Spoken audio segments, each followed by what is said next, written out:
नमस्कार, news point लेकर हाजिर हूं मैं राजीव। दोस्तों, राहुल गांधी की बातों में एक बार फिर मोदी उलझ गए हैं। जी हां, प्रधानमंत्री नरेंद्र मोदी राहुल गांधी की बातों में कैसे उलझे हैं उसकी बानगी आपके सामने रख रहा हूं। दरअसल इंडिया गठबंधन की खटाखट पॉलिटिक्स में मोदी बुरी तरह से फंस गए हैं। आज नरेंद्र मोदी उत्तर प्रदेश के प्रतापगढ़ में थे, चुनावी सभा को संबोधित कर रहे थे। अब नरेंद्र मोदी उधर पहुंच गए हैं, पूर्वी उत्तर प्रदेश जो कहें उधर पहुंच चुके हैं, क्योंकि अब 5वें और 6वें चरण का मतदान वहां होना है। और उसी प्रतापगढ़ में उन्होंने एक ऐसा बयान दिया है जिससे जाहिर होता है कि मोदी अब वही कह रहे हैं, उन्हीं बातों को बोल रहे हैं, वैसे ही बयान दे रहे हैं जैसा इंडिया गठबंधन या राहुल गांधी चाह रहे हैं। आप देख रहे हैं कि राहुल गांधी ने अपने कई भाषणों में खटाखट शब्द का इस्तेमाल किया है। ठकाठक और खटाखट, इन दोनों शब्दों का, खासकर ठकाठक का उन्होंने इस्तेमाल किया था, लेकिन नरेंद्र मोदी खटाखट कह रहे हैं। चलिए, लेकिन खटाखट की तरफ ही बढ़ते हैं। तो राहुल गांधी ने अपने कई भाषणों में खटाखट शब्द का इस्तेमाल किया है कि गरीबों के खाते में खटाखट पैसे आ जाएंगे, बेरोजगारों को नौकरी मिलेगी, खटाखट खटाखट, ओबीसी को आरक्षण मिलेगा, खटाखट। और इस खटाखट शब्द का जो असर हुआ वो 4 चरणों के चुनाव में सामने आ ही गया है। 4 चरणों के चुनाव हो चुके हैं और इन 4 चरणों के चुनाव में इंडिया गठबंधन भी बड़ी तेजी से आगे उभरता हुआ और साथ साथ बहुत मजबूत चुनौती पेश करता हुआ नजर आ रहा है। बीजेपी को समझ आ गया है कि इस बार इंडिया गठबंधन ने खटाखट तरीके से उसे घेर लिया, तो अब मोदी 5वें चरण के पहले खटाखट शब्द के इस्तेमाल पर मजबूर हो गए हैं।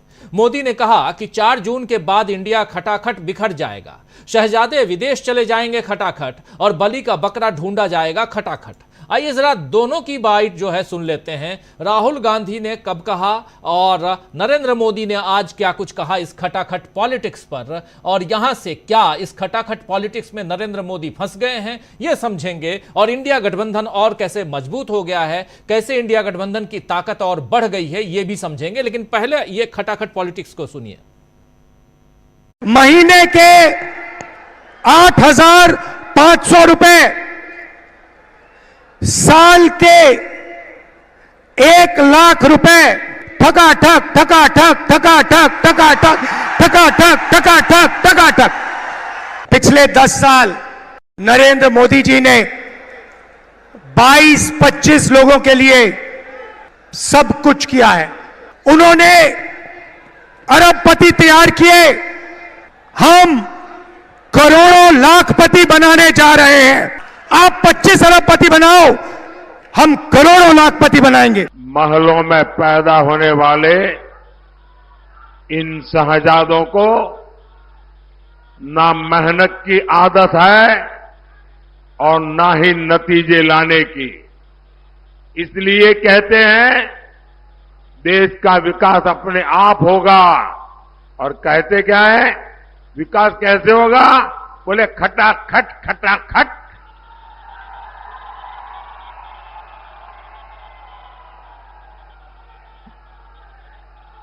ये सोचते हैं भारत आत्मनिर्भर अपने आप बन जाएंगे, और कोई पूछता है तो कैसे, तो बोले खटाखट खटाखट। ये सोचते हैं नए हाईवे अपने आप बन जाएंगे, और कोई पूछे कैसे, अरे छोड़ो यार, खटाखट खटाखट। ये सोचते हैं भारत से गरीबी दूर हो जाएगी, कोई पूछे कैसे, तो बोले खटाखट खटाखट।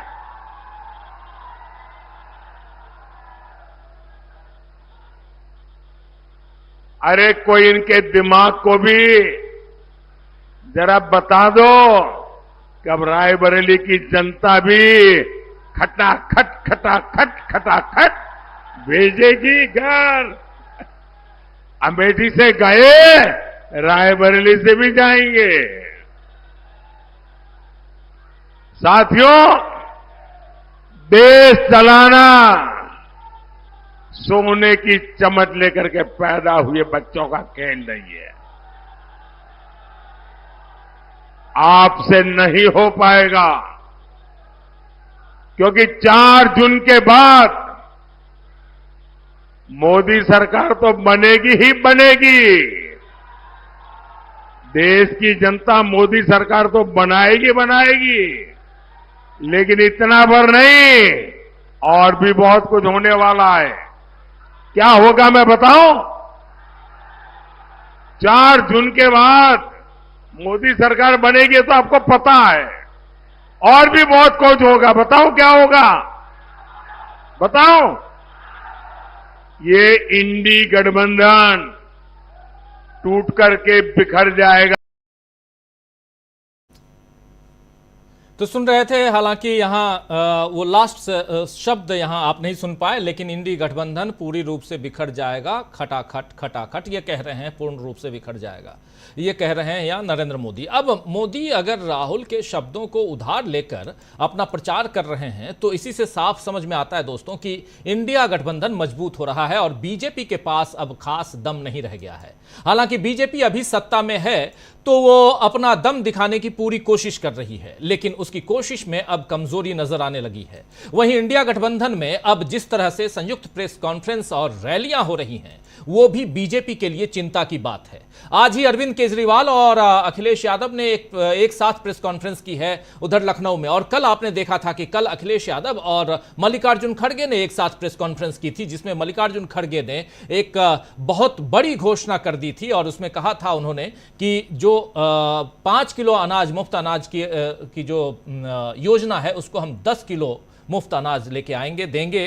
उस योजना में 5 नहीं बल्कि 10 किलो अनाज होगा। और उन्होंने साफ साफ वहां पर कहा था मल्लिकार्जुन खड़गे ने कि ये योजना हमारी ही थी, हमारी सरकार यानी यूपीए की सरकार खाद्य सुरक्षा बिल लेकर आई थी, कानून बनाई हम लोगों ने, और उस कानून के बाद आज नरेंद्र मोदी जिस पर इतराते हैं कि हम 80 करोड़ लोगों को 5 किलो अनाज मुफ्त में देते हैं, ये योजना हमारी थी। अब इसको हम 5 नहीं बल्कि 10 किलो करेंगे इंडिया गठबंधन की सरकार आने पे। लेकिन आज अखिलेश यादव और उनके साथ आज थे, कल मल्लिकार्जुन खड़गे थे, तो आज अखिलेश यादव के साथ थे इंडिया गठबंधन के एक दूसरे प्रमुख दल के नेता, या आप देख रहे हैं अरविंद केजरीवाल। सुनिए क्या कुछ कह रहे हैं यहां पर अखिलेश यादव।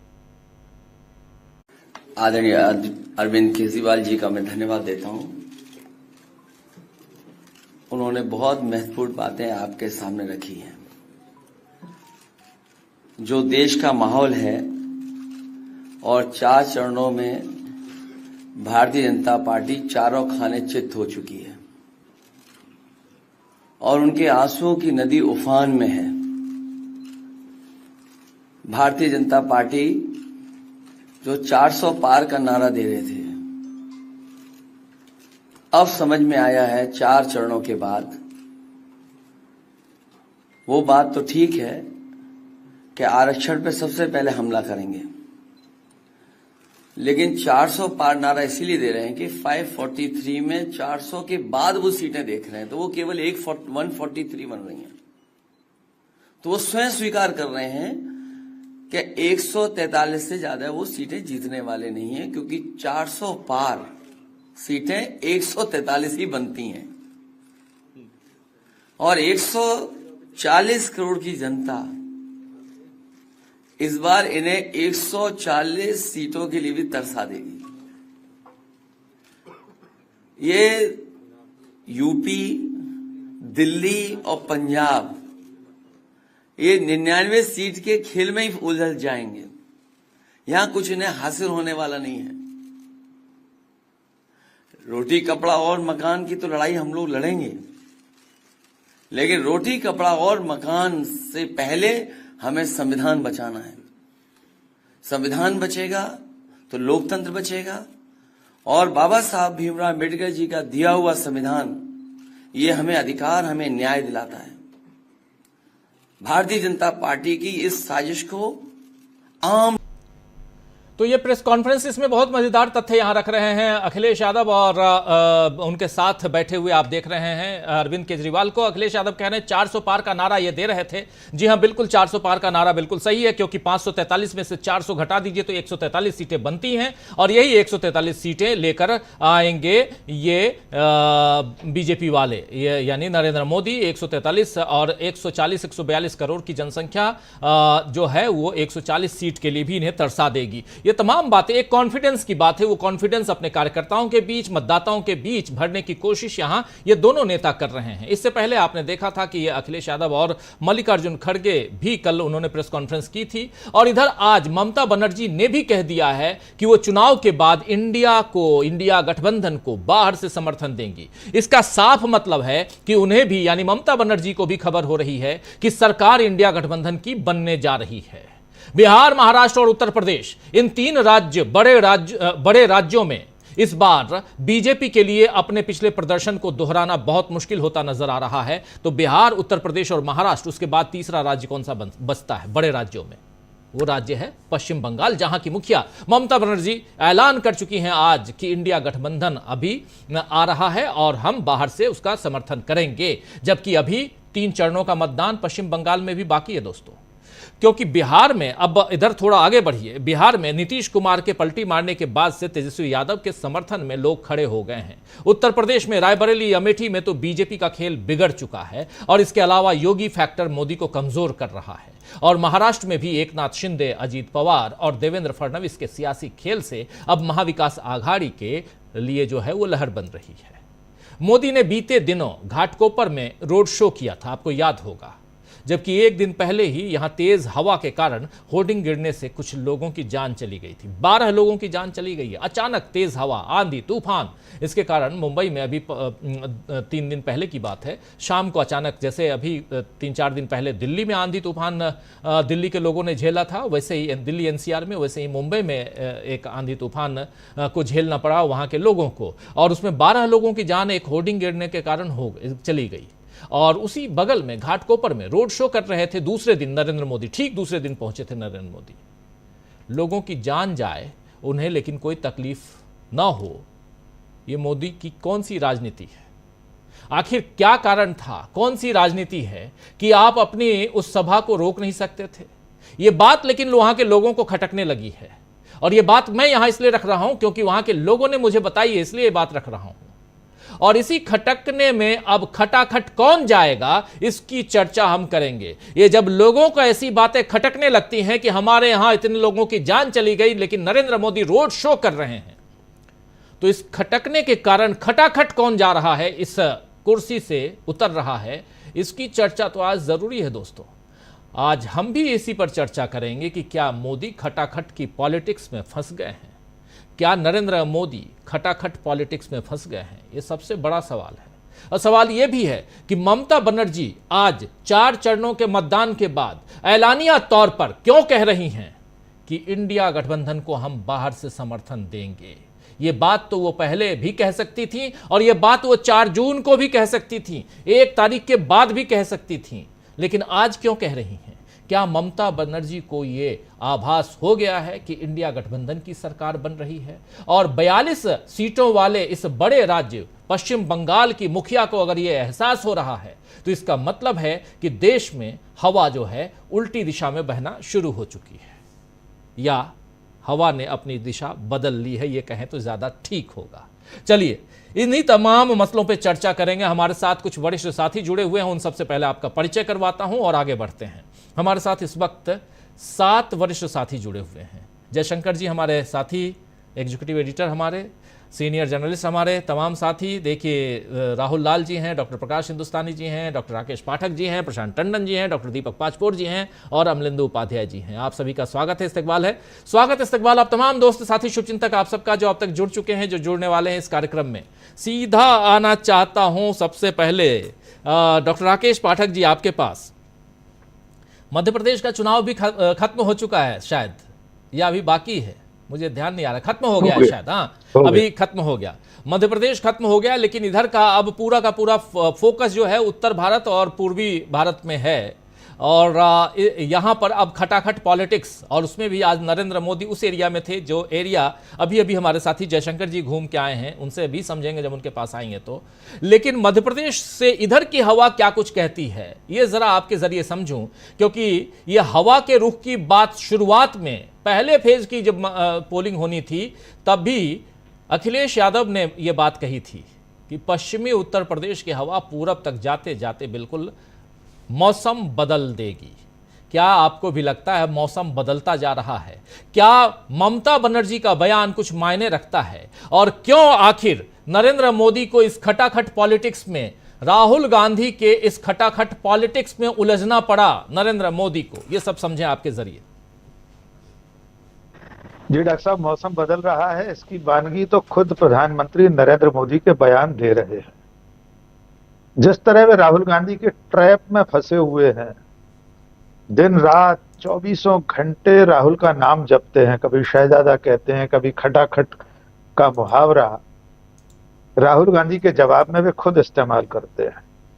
इससे मुझे एक जगर मुरादाबादी साहब का एक शेर याद आता है, न गरज किसी से न वास्ता, मुझे काम अपने ही काम से, न गरज किसी से न वास्ता, मुझे काम अपने ही काम से, तेरे जिक्र से, तेरी फिक्र से, तेरी याद से, तेरे नाम से। नरेंद्र मोदी पूरी तरह राहुल गांधी की याद में डूबे हुए हैं, उन्हीं का जिक्र करते हैं, उन्हीं की फिक्र कर रहे हैं, उन्हीं का नाम जप रहे हैं। ये इस हताशा का प्रमाण है जो अब तक के 4 चरणों के चुनाव के मतदान के संकेतों से उन तक पहुंची होगी, सूचनाएं जो पहुंची होंगी, उससे जो हताशा है वो उभर कर आ रही है। वे जिस तरह अपने बयानों से ही पलट जा रहे हैं, पिछले कई दिनों से हम लगातार उनके प्रायोजित इंटरव्यू देख रहे हैं, जिस तरह वे न्यूज रूम में, स्टूडियो में बैठकर कह रहे हैं कौन राहुल, वो भी ये बता रहा है जो मैंने अभी शेर पढ़ा, वो सीधे उन पर लागू है। यानी उनके दिलो दिमाग में हावी हो गया है राहुल गांधी का नाम, मुद्दे उनके पास है नहीं, इसलिए अब वे लगातार ऐसी गलतियां कर रहे हैं जैसी उन जैसे चतुर राजनेता से अब तक उम्मीद नहीं की जाती थी। पिछले 10 सालों में हर बार बीजेपी और नरेंद्र मोदी बिसात बिछाते थे, कांग्रेस और हम और आप सब उसमें जाकर खेलते थे, लेकिन अब तो सब उल्टा हो गया। सुबह से लेकर शाम तक नरेंद्र मोदी सिर्फ राहुल गांधी के भाषण सुनते हैं, राहुल गांधी की एक्टिविटीज को देखते हैं, और उनके अवचेतन में बसे हुए राहुल गांधी उनके भाषणों में दिखाई देते हैं। अब दूसरे पक्ष पर आते हैं, जिसका आपने जिक्र किया, ममता बनर्जी के बयान का। जी देखिए, इस वक्त जिस तरह की एकता घटक दलों में दिखाई दे रही है, अरविंद केजरीवाल पहुंचे लखनऊ, अखिलेश यादव के साथ उन्होंने प्रेस कॉन्फ्रेंस की। एक दिन पहले मल्लिकार्जुन खड़गे और अखिलेश यादव मंच साझा कर रहे थे। चुनाव प्रचार में कल जाने वाले हैं ये सारे बड़े नेता राहुल गांधी के क्षेत्र में। ये सारी चीजें ये बता रही हैं कि लोगों को, इन सब राजनीतिक दलों को लगने लगा है कि चुनाव परिणाम वैसा आ सकता है जिस दिशा में ये लोग काम कर रहे हैं। वरना कोई वजह नहीं थी कि जो ममता बनर्जी अतीत में एक बार भारतीय जनता पार्टी में अटल बिहारी वाजपेयी की सरकार में शामिल रह चुकी हैं, वे अभी 3 चरण बाकी रहते कांग्रेस नीत गठबंधन के समर्थन की, बाहर से समर्थन की घोषणा कर दें। जी, वो इसलिए भी महत्वपूर्ण है राजीव जी कि बंगाल में तो कांग्रेस उनके सामने आमने सामने चुनाव लड़ रही है। वहां तो जो नेता प्रतिपक्ष हैं लोकसभा में, वे उनके खिलाफ कैसे कैसे अधीर रंजन चौधरी साहब बयान देते हैं, उनके बयान 1-2 दिन पहले तक के देखे जा सकते हैं। इसके बावजूद अगर ममता बनर्जी खुलकर ये कह रही हैं तो उन्हें ये दिखाई दे रहा होगा कि नरेंद्र मोदी अब खटाखट खटाखट खटाखट जाने वाले। बार बार मैं इस बात को दोहराना चाहता हूं कि भारत के इतिहास में शायद पहली बार है कि गठबंधन धर्म जिस तरह ये लोग निभा रहे हैं, ये सारे राजनीतिक दल, इससे पहले कभी नहीं देखा गया। खुद नरेंद्र मोदी के एनडीए गठबंधन में कौन कौन से दल हैं, वे उनके साथ कहां कहां खड़े हैं, कौन सी हमने ऐसी कोई संयुक्त चुनावी सभाएं देखी हैं। एक नाथ शिंदे और उनको छोड़ दीजिए अजित पवार को, वे भी कोई इतने बड़े नेता नहीं जितने बड़े नेता आज की तारीख में अखिलेश यादव है, या 2-2 राज्यों में सरकार चलाने वाले अरविंद केजरीवाल या तेजस्वी यादव। तो घटक दलों का ये जो एका है, ये नरेंद्र मोदी को हैरान किए हुए, और सचमुच राजनीति विज्ञान के विद्यार्थियों के लिए भविष्य में अध्ययन का विषय होगा कि ये एकता कैसे चलती रही पूरे चुनाव भर, और अगर परिणाम इससे सकारात्मक आते हैं तो सचमुच में एक शोध का विषय होगा। वरना हमारे देश में राजनीतिक दलों का, नेताओं का गठबंधन हो जाना एक बात होती है, कार्यकर्ताओं में, काडर में और मतदाताओं तक उस संदेश को पहुंचाना लगभग असंभव रहता है। पिछले कई चुनाव इस बात का प्रमाण है, लेकिन पहली बार है कि इन पार्टियों के नेता ही एक नहीं हुए, कार्यकर्ता भी एक हुए हैं, और उनका जो समर्थक मतदाता है वो भी एकजुट दिखाई दे रहा है। जी राजीव। जी, जी बिल्कुल। बिल्कुल। तो चुनाव अब बिल्कुल अंतिम पड़ाव पे है। चार चरणों के मतदान हो चुके हैं, 5वां, 6वां, 7वां, 3 और इसके बाद में फिर 3 चरण बाकी है। इसके बाद में रिजल्ट का इंतजार, लेकिन उससे पहले ये खटाखट पॉलिटिक्स काफी आगे, और उसमें भी अगर नरेंद्र मोदी उसे कैच कर रहे हैं, राहुल गांधी के कहे हुए शब्दों को वो दोहरा रहे हैं और बहुत मजे लेके दोहरा रहे हैं, तो इसका मतलब है कि भंवर में फंस तो गए हैं नरेंद्र मोदी। जरा प्रशांत टंडन जी आपके पास आना चाहता हूं। प्रशांत जी, कैसे आप देखते हैं इस खटाखट पॉलिटिक्स को? और राहुल गांधी पिच बना रहे हैं और वहां पर बोल्ड होते जा रहे हैं नरेंद्र मोदी, साफ दिखाई दे रहा है। आज पूर्वी उत्तर प्रदेश में थे नरेंद्र मोदी, लेकिन ध्यान वहां प्रतापगढ़ में नहीं, बल्कि नजरें जो टिकी हुई थी वो अमेठी और रायबरेली पर थी। इसके भी कुछ मायने हैं क्या? जी देखिए राजीव जी, जो 100% या 90% वाले बीजेपी के राज्य थे, वहां सब जगह चुनाव हो चुके हैं और जो होना है वो हो चुका है। जिसकी जानकारी उनको है, क्योंकि एजेंसियां काम करती हैं, अपनी एजेंसी, सरकारी एजेंसी भी काम करती है और अपनी प्राइवेट भी लगाई होगी पॉलिटिकल पार्टी ने, तो उनको मालूम है कि वो क्या हो रहा है। अब जो नरेंद्र मोदी कर रहे हैं कि जो नुकसान हुआ है उसका कहीं से भरपाई हो जाए, वो होना बड़ा मुश्किल लगता है। कहाँ से भरपाई हो सकती थी? कर्नाटका से हो सकती थी। कर्नाटका में चुनाव हो गए और कर्नाटक में जो हुआ, हम आप जानते हैं कि क्या हुआ होगा। जी। तेलंगाना में भी कोई कहानी ऐसी नजर नहीं आ रही है कि जिसमें कि सीटें बढ़ती नजर आए। पश्चिम बंगाल में भी ऐसा नहीं लग रहा है कि कोई बड़ा अपसेट होने जा रहा है। तो जो 90-80% वाले, 100% वाले राज्य थे, उनके चुनाव हो चुके हैं। तो अब मोदी जी का ऑब्सेशन राहुल गांधी से क्यों है? अब वो देख रहे हैं। पहले देखिए, शुरुआत किसको करते हैं हम लोग कि पहले ये मीडिया, खासकर मोदी समर्थक मीडिया, ये चाहता था कि राहुल गांधी वर्सेस मोदी हो जाए, ताकि राहुल गांधी एक कमजोर कैंडिडेट पड़ेंगे और मोदी साहब शाइन कर जाएंगे, आउटशाइन कर जाएंगे। लेकिन वो भारत जोड़ो यात्रा है, पिछले 4-5 साल की जो राजनीति चली, उससे तस्वीर बदल गई। अब उल्टा हो गया।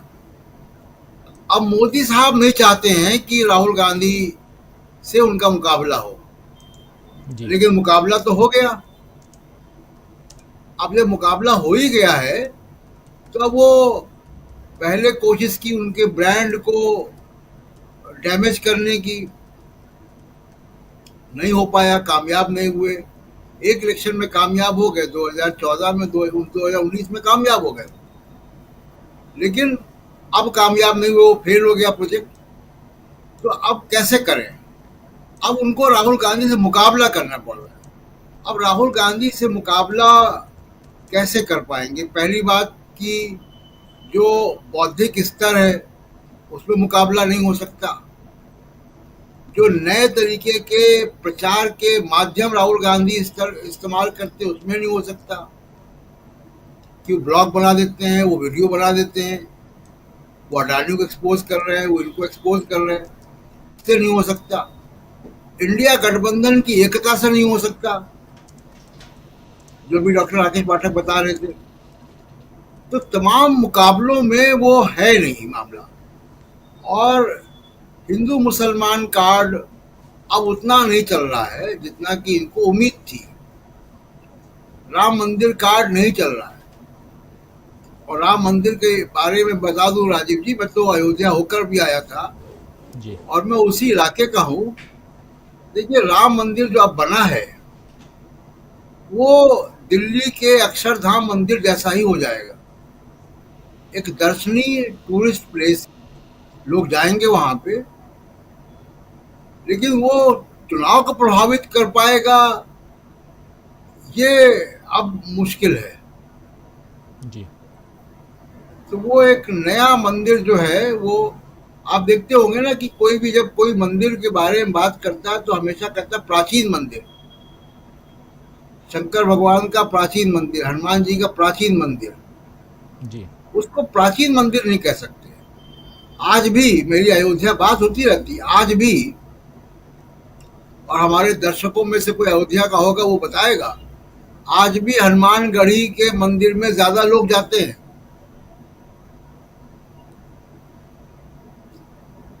आज भी।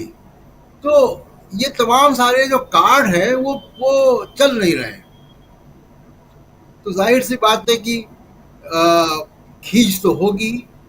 दूसरा कि इंडिया गठबंधन के नाम से और मैनिफेस्टो से इनका कैंपेन पूरा डिरेल हो गया है। इनके पास वो बैंडविड्थ भी नहीं है। केवल राहुल गांधी अकेले नहीं, आज वो प्रतापगढ़ गए तो राहुल गांधी उनको याद आ रहे हैं। वो बंगाल जाएंगे तो ममता बनर्जी है, वो वहाँ उद्धव ठाकरे हैं। अभी काफी चुनाव बाकी, जहाँ इंडिया गठबंधन के बड़े बड़े स्टालवर्ड्स मैदान में हैं। जी। दूसरी एक बात उन्होंने कही कि गोल्डन स्पून लेके पैदा हुए हैं प्रधानमंत्री, सरकार चलाना कोई आसान काम नहीं है। जी। हम लोग यहाँ बैठे हैं, इतने लोग, हम लोगों ने सरकारें देखी हैं। जयशंकर जी ने मुझसे ज़्यादा देखी हैं।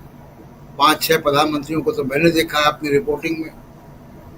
तो सरकार चलाना, सरकार कैसे चलती है, प्रधानमंत्री क्या करता है, हम लोग इससे भली भांति उनकी दिनचर्या से, उनके कार्यकलापों से, उनके बौद्धिक स्तर से परिचित हैं।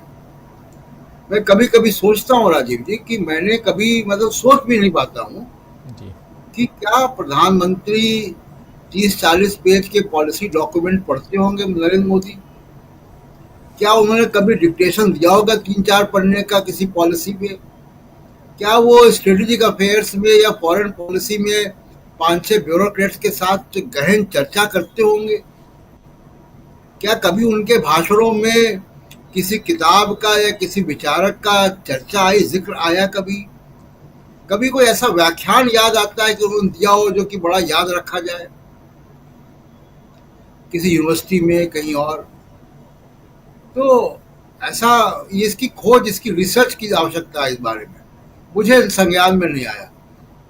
मुझे मनमोहन सिंह के कैबिनेट के लोग बताते थे राजीव जी कि Manmohan Singh power point presentation देखते थे, दिन भर फाइलें पढ़ते थे, फाइलों में नोटिंग उनकी बड़ी सख्त होती थी, मिनिस्टर्स की हालत खराब होती थी।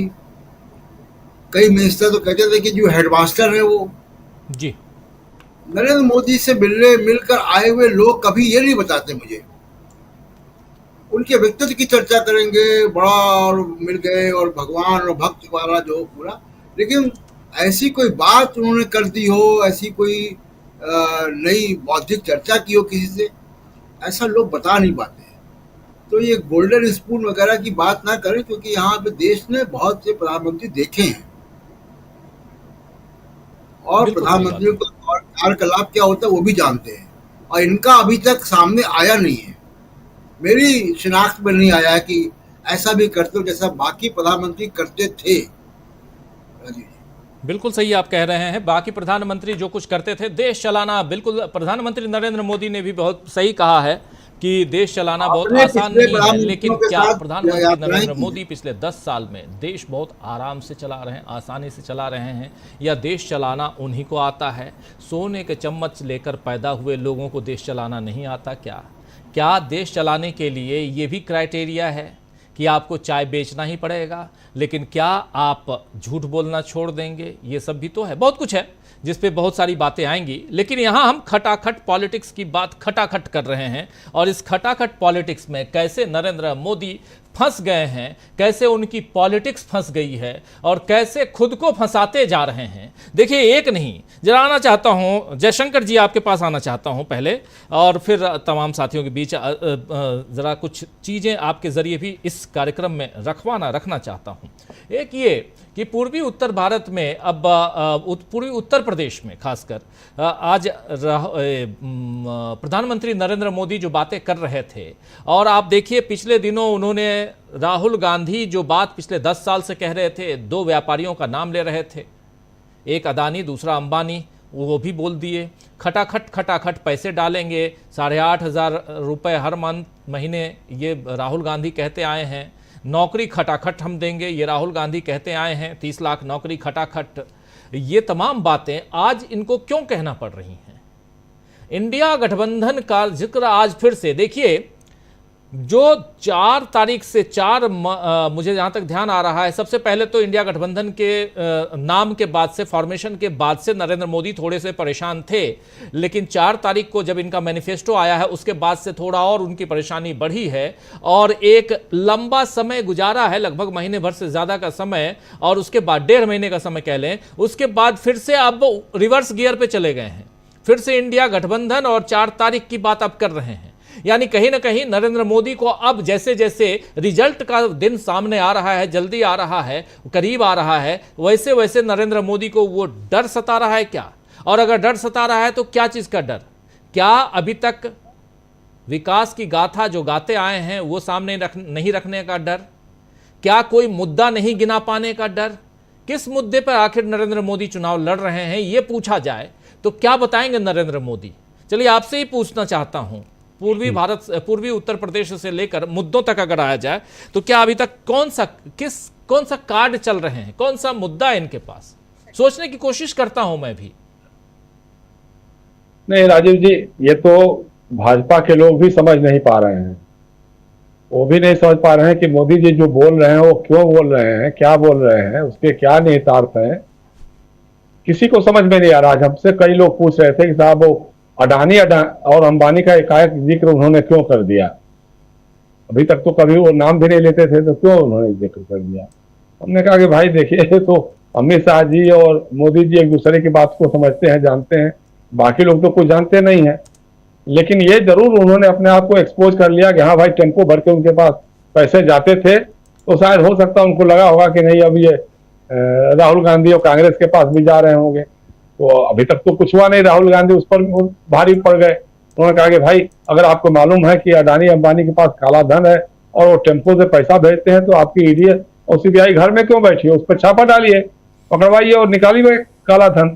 तो सब कंफ्यूज हैं, मतलब उन लोगों को समझ में नहीं आ रहा है। अब खटाखट वाली बात भी क्यों कही उन्होंने, तो समझने वाली बात असल में जब कुछ भी समझ में नहीं आता है तो अलबल जो भी मन में होता है वो निकलते जाता है। तो वही हालत आज नरेंद्र मोदी की हो गई। चुनाव की सूचना जब से जारी हुई है तब से उनका कोई भी इशू क्लिक नहीं कर रहा है। जिस बात को बोलते हैं वो उसी पे घिर जाते हैं, उसी पे हम विपक्ष उनके ऊपर हमलावर हो जाता है, आक्रामक हो जाता है और उनसे बोलते बनता नहीं है।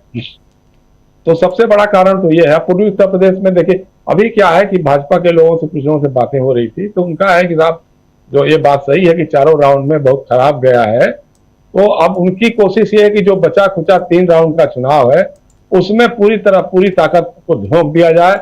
जहां जहां चुनाव हो गया है वहां के कार्यकर्ताओं नेताओं को जहां चुनाव होना है अभी उनके रुचि और उनके अप्रोच के हिसाब से उनको तैनात किया जाए। पैसे रुपए सब कुछ जो हो सकता है सारा कुछ लेकर के, और लाभार्थी योजनाओं में जो लाभान्वित हुए हैं लोग या हो रहे हैं लोग जिनको अनाज मिल रहा है उनकी सबकी पूरी लिस्ट निकाल करके एकदम मतलब काम भी ऑपरेशन जैसे करने की है ताकि जो मिल जाए। तो हमने कहा कि लेकिन ये काम तो पहले करना चाहिए था, क्योंकि अब तो 4 राउंड मतलब 379 सीटें तो निकल गई हैं। अब तो कुल मिला के मेरे ख्याल से 164 सीटों का चुनाव बच गया है। तो उसमें भी बंगाल में अब कितना भी कर लेंगे तो कुछ खास हासिल होने वाला नहीं है, या उड़ीसा में अगर बहुत होगा तो आधा आधा तो उन्हीं के साथ था, चाहे इधर से रहे चाहे उधर से रहे। तो अब तो कुछ बहुत खास पाने वाले नहीं है। जहां तक पूर्वी उत्तर प्रदेश की बात है, देखिए पूर्वी उत्तर प्रदेश तो पिछली बार भी जब था उस समय भी हमारा पूर्वी उत्तर प्रदेश मतलब आप समझिए हमारी घोसी के जो संसदीय सीट है या गाजीपुर है या फिर ये आजमगढ़ की है, ये तो समाजवादी खेमे में ही गई थी, गठबंधन के पास गई थी। घोसी से बहुजन समाज पार्टी के अतुल राय जीते थे, वहां से गाजीपुर से अफजाल अंसारी जीते थे, आजमगढ़ से अखिलेश जीते थे। तो ऐसा तो नहीं था, यहाँ तो गढ़ तो इन्हीं लोगों का रहा। 2019 की लहर के बावजूद ये सीटें जो है वो समाजवादी गठबंधन लेके आया था। तो इस बार तो कोई ऐसी लहर तो है नहीं, और लोग बता रहे हैं कि कम से कम दर्जन भर ऐसी सीटें हैं जहां पे समाजवादी पार्टी और कांग्रेस का जो इंडिया गठबंधन है वो जीतने की स्थिति में है, बहुत कड़ी टक्कर में है। दोनों के बीच में बहुत कड़ी टक्कर हो रही है। कुछ उनके घूमने, हालांकि मोदी जी जाएंगे पूर्वी उत्तर प्रदेश में और बिहार में और बंगाल में, उड़ीसा में, अब इनका पूरा कंसंट्रेशन यहीं पे होगा। तो लेकिन अब जैसे जो अभी प्रशांत टंडन कह रहे थे, तो उनसे मेरी थोड़ी असहमति है। तो मोदी जी बहुत अच्छा बोलते हैं, ऐसा नहीं है कि उनके भाषणों में कुछ होता नहीं। उनका कोई भी भाषण उठा लीजिए, उसमें आपको उद्धृत करने वाली 2-4 चीजें जरूर मिल जाएंगी। अभी देखिए उड़ीसा में थे वो, तो उन्होंने कहा कि नवीन बाबू से मैं पूछना चाहूंगा कि उड़ीसा में कितने जिले हैं और उन जिलों की राजधानियां कहाँ कहाँ हैं, क्या क्या उनके नाम बता दीजिए। अब बताइए राजधानी, हमने तो उसमें ट्वीट किया था, एक्सपेक्ट लिखा था कि भाई गुजरात में संभव है कि जिलों में की राजधानियां होती होंगी, हमारे यहाँ तो हमने सुना कि जिलों के मुख्यालय होते हैं। तो अब देखिए मोदी जी ने उसको किया ना, अब उसको आप उद्धृत करिए, विश्वगुरु हैं, बताइए कि साहब वो जिलों में उन्होंने राजधानी खोज लिया है। इसी तरह से जितने भाषण हुए हैं, मैं तो बता रहा हूं, मैं उनकी, आपको पता है हमने तो आर्टिकल भी लिख दिया था, जब वो पटना की सभा में बोल सकते हैं, तक्षशिला विश्वविद्यालय बिहार में है और सिकंदर के दीने इलाही के बेड़े को वो डुबा सकते हैं पटना के पास गंगा में, और चंद्रगुप्त को वो गुप्त वंश का बता सकते हैं, और मगहर की सभा में वो बोल सकते हैं कि साहब गुरु नानक देव जी और गुरु गोरखनाथ और संत कबीर यहीं इसी मंच पे बैठ करके आध्यात्मिक चिंतन करते थे, और 200 साल का फर्क है। देश छोड़ दीजिए, विदेश में जब जाते हैं, दावोस में उन्होंने कहा कि 600 करोड़ भारतीय मतदाताओं ने मुझको प्रधानमंत्री चुना है, तो आप देख लीजिए। तो इस तरह की बातें वो लगातार करते हैं, मतलब इसमें कोई ऐसा नहीं हो, आप अगर उनके किसी भी भाषण को उठाइए तो आप निराश नहीं होंगे, आपको कुछ ना कुछ तो उद्धृत करने लायक मिल जाएगा। दूसरी बात जो कहा उन्होंने, एक बात बहुत मतलब शर्मनाक ढंग से वो कहते हैं, वो जो शहजादे की बात कर करके कि शहजादे सोने का चम्मच लेकर के पैदा हुए, तो शहजादे में और शहंशाह में क्या फर्क? एक चाय वाला शहंशाह बना हुआ है, एक शहजादा जो है गली गली सड़कों की धूल फाँक रहा है, वो घूम रहा है, उसकी गलती है या उसका जो भी है, उसका जन्म ऐसे परिवार में हुआ जो शुरू से ही आजादी के आंदोलन में भी, उस समय भी मोतीलाल नेहरू काफी धनाढ्य वकील थे और काफी उनकी अच्छी वकालत चलती थी, लेकिन सब कुछ उन्होंने न्यौछावर कर दिया कांग्रेस के लिए और आजादी के आंदोलन के लिए। पंडित जवाहरलाल नेहरू पहले प्रधानमंत्री थे, देश को बनाने में उनका सबसे बड़ा योगदान था, उन्होंने सारा कुछ किया। तो अब उस परिवार में जन्म लेना, राहुल गांधी इनके बाद कहते भी थे कि भाई हमने कोई एप्लीकेशन तो दिया नहीं था, हमको इसी परिवार में पैदा किया, जब पैदा हो गए तो हो गए। तो अब उसको आप बार बार ताना दे रहे हैं, लेकिन आप कहाँ थे? आप जहां पैदा हुए, आप खुद कहते हैं कि हमारी माँ जो है बर्तन मांजती थी घरों में जा करके, जबकि ऐसा कोई शायद ही किसी गुजराती परिवार में होता हो, जब बहुत ही हो तो भी नहीं होता है, लेकिन चलो मान लिया। आप कहते थे आप चाय बेचते थे, लेकिन आपकी तस्वीरें हैं जो युवावस्था की तस्वीरें हैं, कभी आप अमेरिका में है, कहीं ऑस्ट्रेलिया में है, कहीं कनाडा में है, और महंगे महंगे सूट और कपड़ों में लदे दिखाई दे रहे हैं। और आज की तारीख में जब आप प्रधानमंत्री हैं, तो आपको तो साबित करना चाहिए था कि देश का आम आदमी चाय वाला अगर प्रधानमंत्री बनता है तो किस रूप में रहता है। आज दुनिया की सबसे महंगी उड़ान में आप सफर करते हैं, सबसे बड़ा महंगा घर आपके पास है जो उसको तोड़वा करके फिर से एक नया बनवा रहे हैं, बहुत बड़ा आलीशान बंगला बनवा रहे हैं सेंट्रल विस्टा के इलाके में। सबसे महंगे सूट पहनते हैं आप, हर दिन 3-4 बार कपड़े बदलते हैं जो महंगे ही महंगे होते हैं।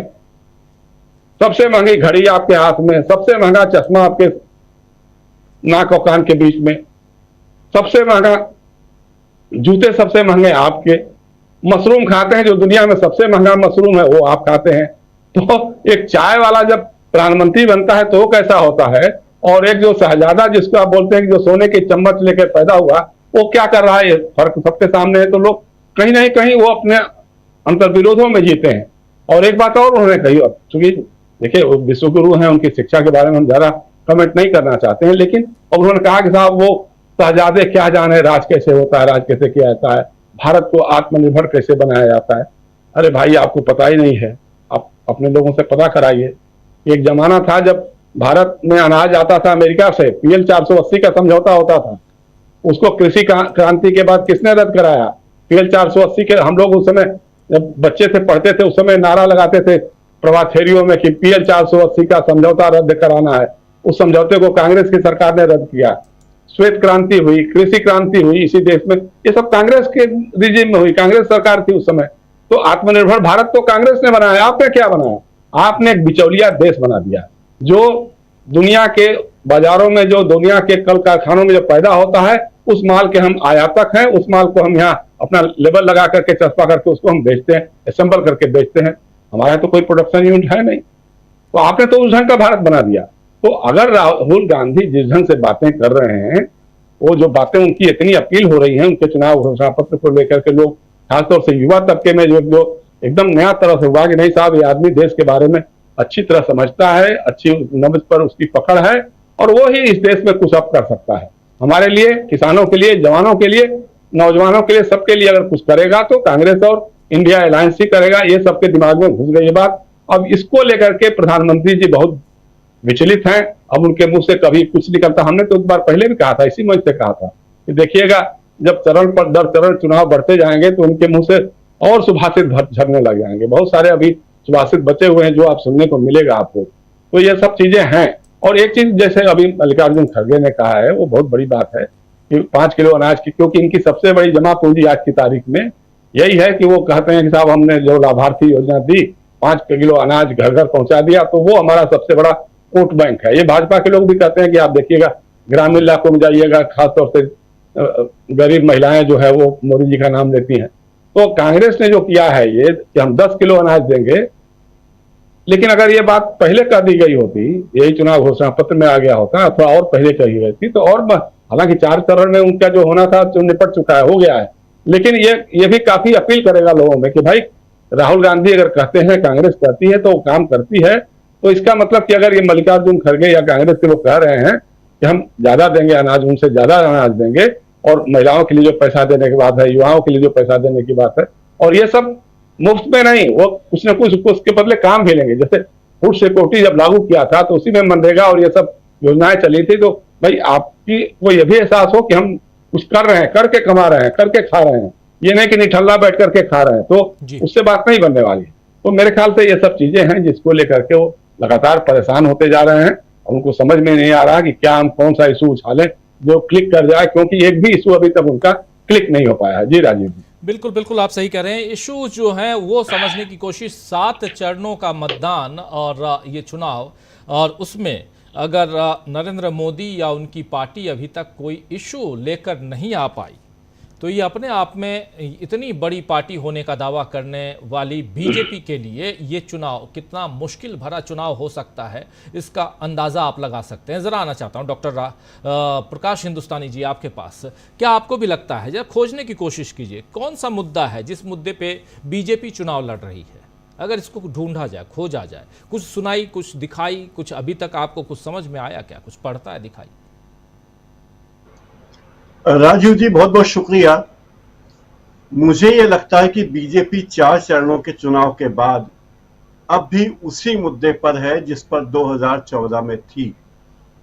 2014 में जिन मुद्दों पर बीजेपी थी वो ये कि अगर आप बीजेपी के विरोधी हैं मतलब आप देशद्रोही हैं, और अगर आप बीजेपी के नेता हैं तो आप हिंदुत्व के ठेकेदार हैं, आप भारत के ठेकेदार हैं। इसीलिए अगर किसी ने बीजेपी पे आरोप लगा दिया तो वो हिंदुत्व पर इल्जाम हो गया, और बीजेपी पर हमला कर दिया तो वो सनातन पर हमला हो गया।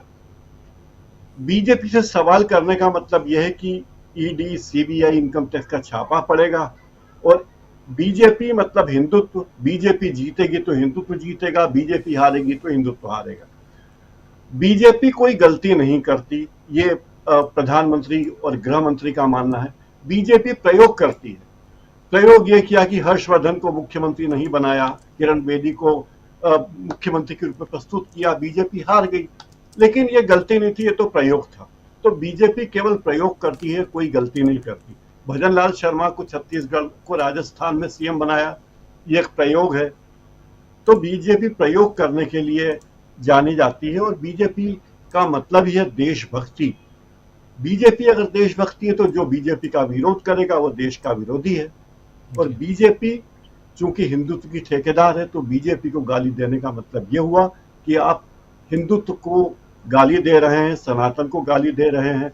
बीजेपी हिंदुत्व के लिए जीती है, हिंदुत्व के लिए मरती है, तो हिंदुत्व ही बीजेपी की पूरी खास बात है। एक और बात है, प्रधानमंत्री जिस तरीके से भाषण दे रहे हैं और जैसे इंटरव्यू दे रहे हैं, ये इंटरव्यू कब देंगे, कहाँ देंगे, किस लोकेशन में देंगे, क्या एंगल होगा, क्या सवाल होगा, ये सारी चीजें तय होती हैं। सवाल कौन करेगा ये भी तय होता है, और जवाब क्या दिया जाएगा ये भी प्रधानमंत्री की बड़ी टीम है जो ये तय करती है कि प्रधानमंत्री खटाखट क्या बोलेंगे, प्रधानमंत्री खटाखट रोएंगे या नहीं, प्रधानमंत्री की आंखों में आंसू आएंगे या नहीं, प्रधानमंत्री अपनी गरीबी की बात कहेंगे या नहीं, खटाखट। ये सारी चीजें पहले से ही मुकर्रर होती है। तो प्रधानमंत्री का भाषण लिखने वाले भले ही ये न लिखें कि शायद मेरी माँ ने मुझे जन्म दिया हो, वो शायद ये न लिखे कि उड़ीसा के जिलों की राजधानी क्या है, लेकिन उम्र का मामला है, 73 साल के हो चुके हैं, बुजुर्गवार हैं, और देश को और विपक्ष के तमाम लोगों को और मीडिया के लोगों को भी एक बुजुर्ग नेता को माफ करना चाहिए। बुजुर्गियत में कई बार गलतियां होती है, हो सकता है जब हम 73 साल के होंगे, अगर हम जिंदा रहे तो हमसे भी गलतियां होगी। गलती, इंसान गलतियों का ही पुतला है, इसलिए माफ कर देना चाहिए। लेकिन कुछ गलतियां ऐसी हैं जो गलतियां नहीं हैं, वो जानबूझकर की जाती है। जानबूझकर वो गलतियां की जाती हैं ताकि लोगों का ध्यान जाए और वो कहें कि देखिए क्या हुआ। जब तर्कश से सारे तीर खत्म हो गए तो अब केवल म्यान ही बाकी है, तो म्यान चलाने में ही क्या कहते हैं अपनी भलाई है, क्योंकि सारे तीर खत्म हो गए हैं, तलवार बोथरी हो गई है, तो कुछ नहीं तो म्यान लेके ही घूमो ताकि लगे लोगों को कि देखिए हम कितना कुछ कर रहे हैं, देश के लिए कर रहे हैं। तो मुझे ये लगता है कि जैसे जैसे चुनाव के चरण पूरे होते जा रहे हैं और बीजेपी के रिसर्च विंग को पता चलता जा रहा है कि किस तरह बीजेपी पिछड़ती जा रही है, इससे बीजेपी की आला कमान में और बीजेपी के शीर्ष नेतृत्व में बेचैनी बढ़ रही है, और उसी बेचैनी का परिणाम है कि इस तरह के भाषण खटाखट दिए जा रहे हैं। जो मुद्दे नहीं हैं वो मुद्दे हैं, जो बातें दशकों से कही जा रही है और जो बातें लोग मान चुके हैं कि ये बातें सही नहीं हैं, फिर भी वही बातें की जा रही है। दरअसल हमारे प्रधानमंत्री जी को जुमले फेंकने का बहुत शौक है, तो वो हर बार कोई ना कोई जुमला जरूर फेंकेंगे।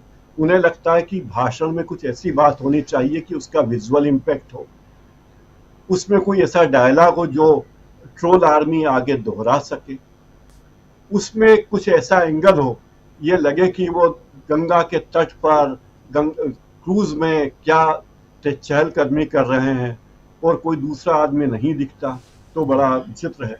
लेकिन बड़े दिलचस्प बयान प्रधानमंत्री जी के आ रहे हैं और राहुल गांधी ने उन्हें मजबूर कर दिया है कि वो चैनलों के कुछ खास अपने पेट पत्रकारों को बुलाकर उन्हें बाइट दें। बाइट देना ये उन्हें बताना कि भाई ये सवाल होंगे और ये जवाब होंगे। मजेदार बात है कि अगर आप उन सवालों की तफ्तीश करेंगे तो ये लगता है कि ये पत्रकारिता के विद्यार्थियों के लिए एक नमूना होगा कि सवाल कैसे नहीं होने चाहिए। माननीय प्रधानमंत्री जी से जो सवाल किए जा रहे हैं वो दरअसल सवाल है ही नहीं, बयान है, और वो बयान की पुष्टि चाहते हैं। तो बड़ी दिलचस्प पत्रकारिता हो रही है। माननीय मोदी जी के खटाखट भाषण हो रहे हैं और देश भी खटाखट सुन रहा है और खटाखट बटन दबा रहा है। उसका नतीजा 4 जून को मिलेगा। राजीव जी, खटाखट बटन दबा रहा है और नतीजा 4 जून को खटाखट मिलेगा। क्या आपको भी लगता है राहुल लाल जी, यहाँ कितनी पॉलिटिक्स खटाखट के इर्द गिर्द नजर आने वाली है इन 3 चरणों में? राजीव जी देखिए, इन 3 चरणों को अगर हम लोग देखें तो 4 चरणों में जनता ने काफी कुछ अपना रुझान बता दिया है, समझा दिया है। यही कारण था कि आपको ये प्रश्न पूछना पड़ा कि आखिर ममता बनर्जी क्यों पहले चरण, दूसरे चरण, तीसरे चरण, चौथे चरण तक उन्होंने चुप्पी रखी, लेकिन अब उन्हें कहना पड़ रहा है कि वो इंडिया को समर्थन देंगी, इंडिया सरकार को समर्थन देंगी। तो मामला यह है कि जो 4 चरण बीते उसमें जो परिस्थितियां बनी वहां पे कहीं कहीं भारतीय जनता पार्टी बैकफुट पे जाती हुई सीधे नजर आई। और 5वें चरण के भी जो चुनाव है उस चुनाव में अगर हम लोग देखें तो 14 सीट उत्तर प्रदेश के, 13 सीट महाराष्ट्र के चुनाव, और महाराष्ट्र के चुनाव यहीं पे 5वें चरण में खत्म भी हो जाएंगे।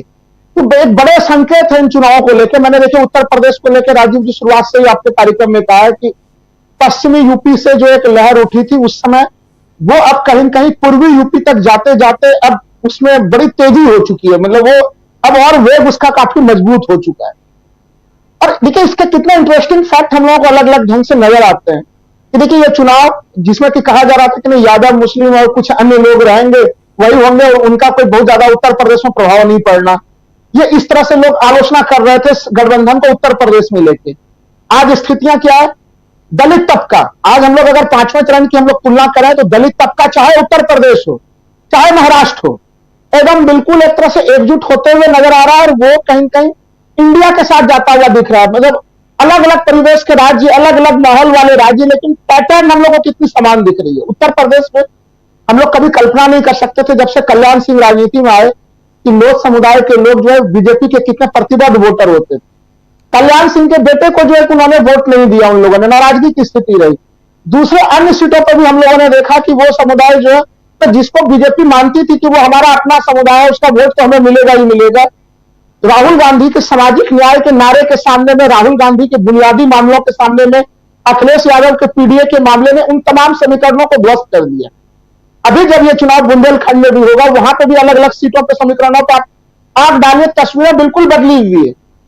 राजीव जी, बीजेपी के लोग केवल बचाव में एक ही चीज कहते हैं, बड़े मार्जिन से जीते थे, बड़े मार्जिन से जीते, तो उसका क्या होगा? भाई बड़े मार्जिन से तो आप 2014 में भी जीते थे, लेकिन क्या पिछले 2009 के चुनाव से उसकी कोई तुलना करते हैं हम लोग? 4 के चुनाव से तुलना करते हैं हम लोग? तो हर चुनाव अपने आप में एक अलग सा चुनाव होता है।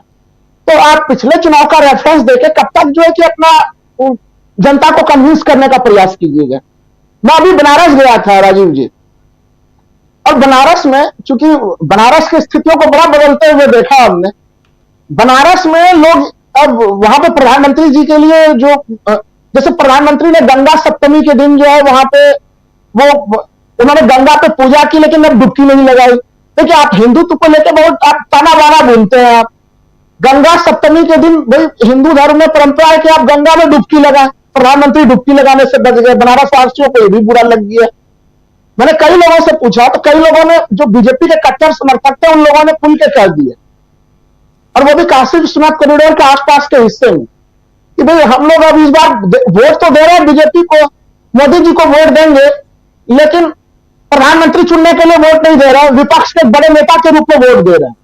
मैं सोच नहीं सकता था कि बनारस से इस प्रकार की ध्वनि कभी सुनने के लिए मिलेगी। और तब मुझे समझ में आया कि प्रधानमंत्री आखिर क्यों वहां पर नामांकन के प्रोसेस को कैसे उन्होंने जो है कि चुनाव आयोग के माध्यम से कठोर कर दिया। जो हम लोगों ने देखा गांधीनगर में, जो चीजें होती हुई देखी हम लोगों ने, वो वही चीज कहीं कहीं यहां पर भी दिखा कि आप निर्दलीय प्रत्याशियों से आप डर रहे हैं। श्याम रंगीला का नामांकन आपने स्वीकार भी किया, लेकिन अंततः जो है कि उसको फिर खारिज कर दिया। तो ये जो, जबकि प्रधानमंत्री को तो ये कहना चाहिए था कि हाँ, हम काफी लोकप्रिय प्रधानमंत्री हैं देश के, बनारस की जनता हमसे काफी प्यार करती है, जितने भी लोगों को नामांकन पत्र दाखिल करना खुल के दाखिल करें, हम चुनौतियों का सामना करने के लिए तैयार हैं। राजीव जी, प्रधानमंत्री में उस कॉन्फिडेंस की कमी है। और आप कह रहे हैं कि आप अगर एक लो कॉन्फिडेंस के साथ बनारस में अपने गृह क्षेत्र के चुनाव में लड़ने जा रहे हैं, और आप संकेत ये देना चाह रहे हैं कि बनारस से आप पूर्वांचल में जो है कि लहर पैदा कर देंगे, अरे वो लहर तो हम लोगों को 2019 में भी नहीं दिखी। 2022 के विधानसभा के चुनाव में भी हम लोगों ने देखा कि कई जिलों में जो है खाते नहीं खुल पाए भारतीय जनता पार्टी के। तो एक चीज मैं कहना चाहूंगा कि 2022 में उत्तर प्रदेश में कहीं कहीं कुछ चीजों को हम लोगों ने देखा कि वहां पर कुछ बदलाव के रूपरेखा नजर आ रहे थे, और वो बदलाव के रूपरेखा जो उसमें काफी प्रारंभिक स्तर पर थे राजीव जी, वो एक बड़े स्तर पर हो चुका है। और एक चीज और मैं कहूंगा, देखिए, जिसके ऊपर आपने शुरुआत में ध्यानाकर्षण कराया भी कि किस तरह से घाटकोपर में हम लोगों ने देखा कि एक बड़ा सा हादसा हुआ, प्रधानमंत्री फिर से नहीं माने और उन्होंने रोड शो कर ही डाली। याद होगा कि हम लोगों को कि कोरोना के बीच में पश्चिम बंगाल में चुनाव चल रहे थे, तमाम लोगों ने, विपक्ष ने अपना चुनाव प्रचार का अभियान बंद करा दिया था, लेकिन प्रधानमंत्री उस समय भी नहीं माने। तो प्रधानमंत्री मानते नहीं है, उन्हें लगता है कि अगर हमें चुनावी लाभ लेना है तो ले लेना। चुनावी तिथियों को लेकर हम लोग लगातार चर्चा करते रहे। इस कार्यक्रम में भी हम लोगों ने चर्चा किया है कि पहले वो जब शुरुआत के समय में चुनाव हुए तो फ्राइडे को हो रहे थे, वो चुनाव का तिथि उस समय भी वीकेंड के कारण से काफी लोग गायब हो जा रहे थे। आप सोच के देखिए कि मुंबई जैसे जगह पे चुनाव संपन्न हो रहा है, आप सोमवार को चुनाव रख रहे हैं, फिर वीकेंड के कारण से बहुत सारा लोग वहां से चले जा रहे हैं। उत्तर भारतीय भारी संख्या में भी वहां पे मौजूद नहीं है, वो अपने गर्मी छुट्टियों में अपने घर आ चुके हैं। तो इलेक्शन कमीशन चाहता है कि नहीं चाहता है कि भाई सब लोग अच्छे से वोट कर सके, और वो उत्तर भारतीय कहीं कहीं तमाम लोग महाराष्ट्र से बता रहे हैं कि वो भारतीय जनता पार्टी के प्रतिबद्ध वोटर रहे थे। तो यह समस्या बीजेपी के साथ देख लीजिए। दूसरी समस्या बीजेपी के साथ, उन्होंने राज ठाकरे को ले लिया, जिनका 1-1.5% मोटे तौर पर वोट है राजीव जी। बीजेपी के लोग अब यहाँ के भी, दिल्ली में भी मजाक में कह रहे हैं कि प्रधानमंत्री जी पता नहीं कौन सा समीकरण देख रहे हैं, 1-2% वोट वाले राज ठाकरे को शामिल करके बड़ी भारी संख्या में रहने वाले उत्तर भारतीयों को निराश कर दिया। कल्याण में उन्होंने बयान भी दे दिया उन्होंने कि जो उत्तर भारतीय लोग आते हैं यहाँ पे, उन लोगों के कारण से महाराष्ट्र के संसाधन बर्बाद हो जाते हैं। उन्होंने फिर से वो बयान भी दे दिया जो बीजेपी को खुद ही नुकसान करता हुआ दिख रहा है। तो इनके तमाम जो रणनीति ये बना रहे हैं प्रधानमंत्री, वो अब आज के समय में उन्हें बैकफायर कर रहा है। वो भले वो खटाखट कुछ भी कहते राहुल गांधी की मजाक उड़ा लें, लेकिन अब सभी लोग ये जान चुके हैं कि प्रधानमंत्री मूलभूत मुद्दों से भटकते हैं। कभी तो वो देखिए, हम लोगों को याद है कि राजस्थान में प्रधानमंत्री ने किस तरह से अल्पसंख्यकों पर जोरदार हमला किया था। अब प्रधानमंत्री कहता है, फिर से यूटर्न लेके कहते हैं कि मैं हिंदू मुस्लिम की राजनीति नहीं कर सकता। तो प्रधानमंत्री ने इस पूरे चुनाव में, देखिए चुनाव हारनी जीतनी तो अलग सी चीज है, लेकिन व्यक्तिगत तौर पे जो विश्वसनीयता उनकी पहले ही कम थी, उसको हमें लग रहा है कि आप माइनस से भी लगातार प्रत्येक दिन वो भाषण देते हैं और ज्यादा से ज्यादा माइनस में जाने का रिकॉर्ड बनाते हैं प्रधानमंत्री कि हमारी विश्वसनीयता आप जीरो भी मत मानिए, उसको कितना माइनस में मानना है वो व्याख्या आप अपने हिसाब से कर लीजिए। तो जो बड़े राज्य हैं उत्तर प्रदेश, महाराष्ट्र, इन सब जगहों पे एक तरह से भारतीय जनता पार्टी को बड़े झटके लगने की तरफ बीजेपी अग्रसर है। और जो मुद्दे की बात आप कह रहे थे राजीव जी, देखिए मुद्दा तो भारतीय जनता पार्टी जनवरी से नहीं बना पा रही, हम लोग खूब चर्चा कर रहे हैं उसके ऊपर। राम मंदिर प्राण प्रतिष्ठा कार्यक्रम के समय अलग अलग जगहों से जो बसें चलाई गई अयोध्या के लिए, उत्तर प्रदेश रोडवेज की कई सारे बसें बंद हो गई क्योंकि उनको यात्री नहीं मिले, वो घाटे में थे, बंद करने पड़े। रेलवे ने बहुत सारे स्पेशल ट्रेन चलाए थे और उन स्पेशल ट्रेन पे खाली जो ट्रेन जो अयोध्या की तरफ जा रहे थे देशभर से, कई यूट्यूबर्स की नजर पड़ रही थी, उनके वीडियो वायरल हो रहे थे। अंततः रेलवे ने उन ट्रेनों को ही बंद कर दिया। तो राम मंदिर के मामले पर तो हमें लग रहा है कि बीजेपी इतनी फंसी और उनका पूरा मामला जो था, उनका जो प्लान था, हमें लग रहा है 2024 के लिए कि हम हिंदुत्व के राम मंदिर के छतरी के भीतर हम चुनाव लड़ेंगे और वो मामला जमा नहीं। जबकि सामाजिक न्याय का जो गंभीर मामला था वो मामला लगातार बना हुआ रहा। भले ही वो राहुल गांधी पे कुछ भी टिप्पणी करे, लेकिन राहुल गांधी की 4000 किलोमीटर की पहली यात्रा और दूसरी यात्रा मणिपुर से लेकर मुंबई वाली यात्रा, वो मोदी जी को बहुत भारी पड़ रही है। आपने भले मीडिया में उसका बायकॉट कर दिया, सब कुछ कर दिया, लेकिन विपक्ष को अपना जो संदेश जनता तक पहुंचाना था, विपक्ष वो संदेश जनता तक पहुंचाने में सफल हुई। और यही कारण है कि आज संविधान बदलने का मामला, आरक्षण का मामला, ये जनता में काफी निचले स्तर तक जा चुका है। अडानी अंबानी का मामला हो, वो जनता में काफी निचले स्तर तक पहुंच गया कि हम सामान्य जनता तो जो है कि संघर्ष कर रहा है महंगाई से, बेरोजगारी से, और उद्योगपतियों को तमाम राहत दी जा रही है। बीजेपी को इसीलिए संकट की स्थिति उत्पन्न हो रही कि उनके कोर वोटर भी अब उनका साथ छोड़ते हुए चले जा रहे हैं। राजीव जी बिल्कुल समझने की हम कोशिश कर रहे हैं आखिर किन मुद्दों के आधार पर इस वक्त बीजेपी ये चुनाव लड़ रही है। पहले फेज से लेकर 4 फेज और अभी बाकी जो 3 फेजेस हैं, क्या कोई मुद्दा है? विकास, विश्व गुरु पापा ने वार रुकवा दी, यहाँ से शुरुआत हुई थी और देखिए अभी खटाखट पॉलिटिक्स तक नरेंद्र मोदी पहुँच चुके हैं। हिंदू मुसलमान का तो कभी नाम ही नहीं लेते, ऐसा कह चुके हैं। हालांकि उसके भी कई सारे वीडियो हैं, प्रमाण हैं, जहाँ नरेंद्र मोदी और जब इंटरव्यू देते हैं उसके दूसरे दिन ही वो तैयार हो जाते हैं। तो मतलब 2 तरह का चेहरा नरेंद्र मोदी का क्यों सामने आता है?